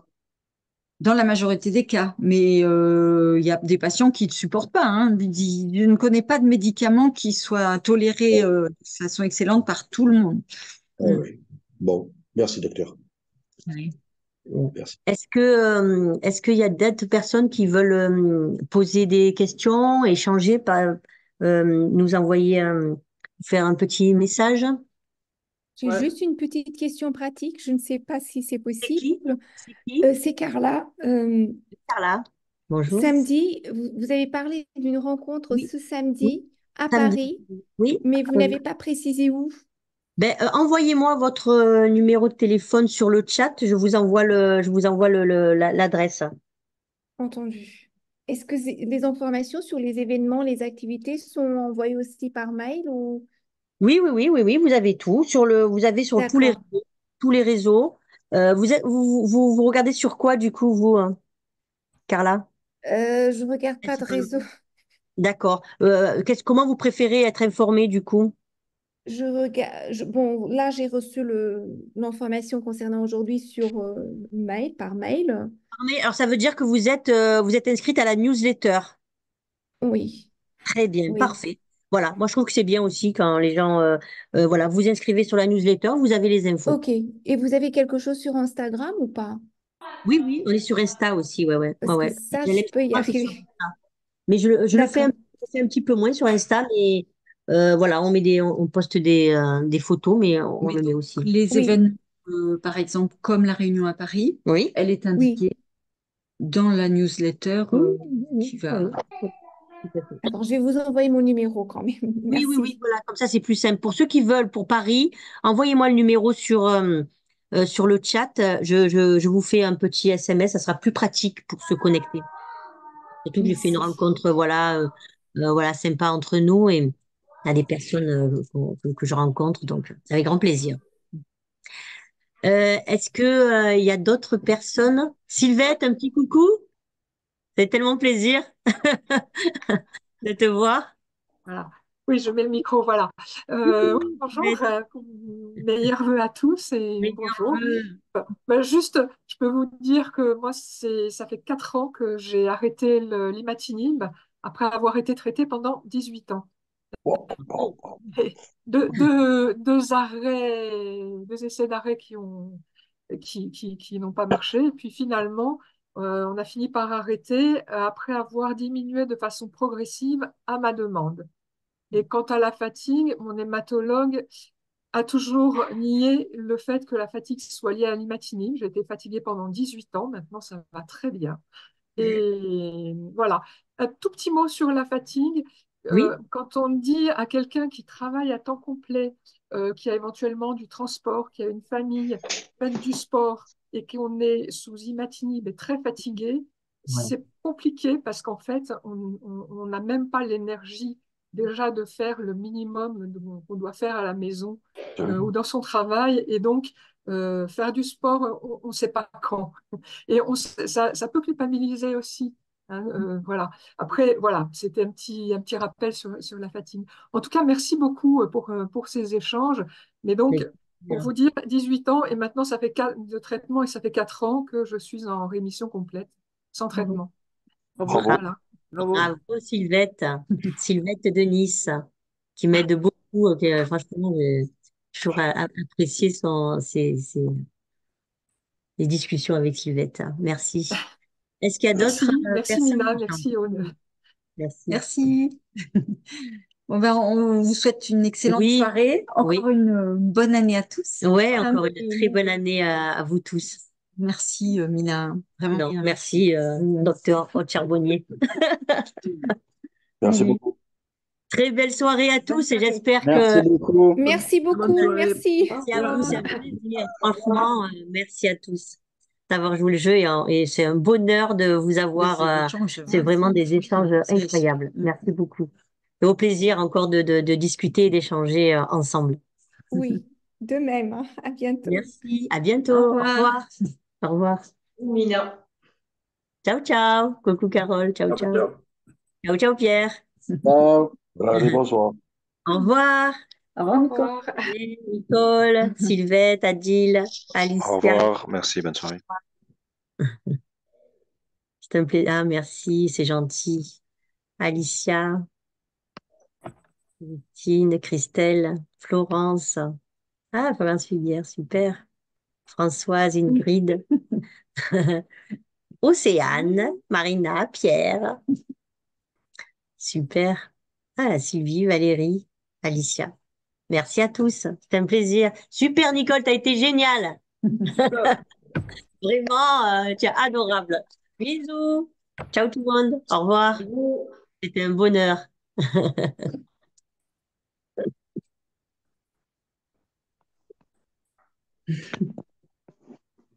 Voilà.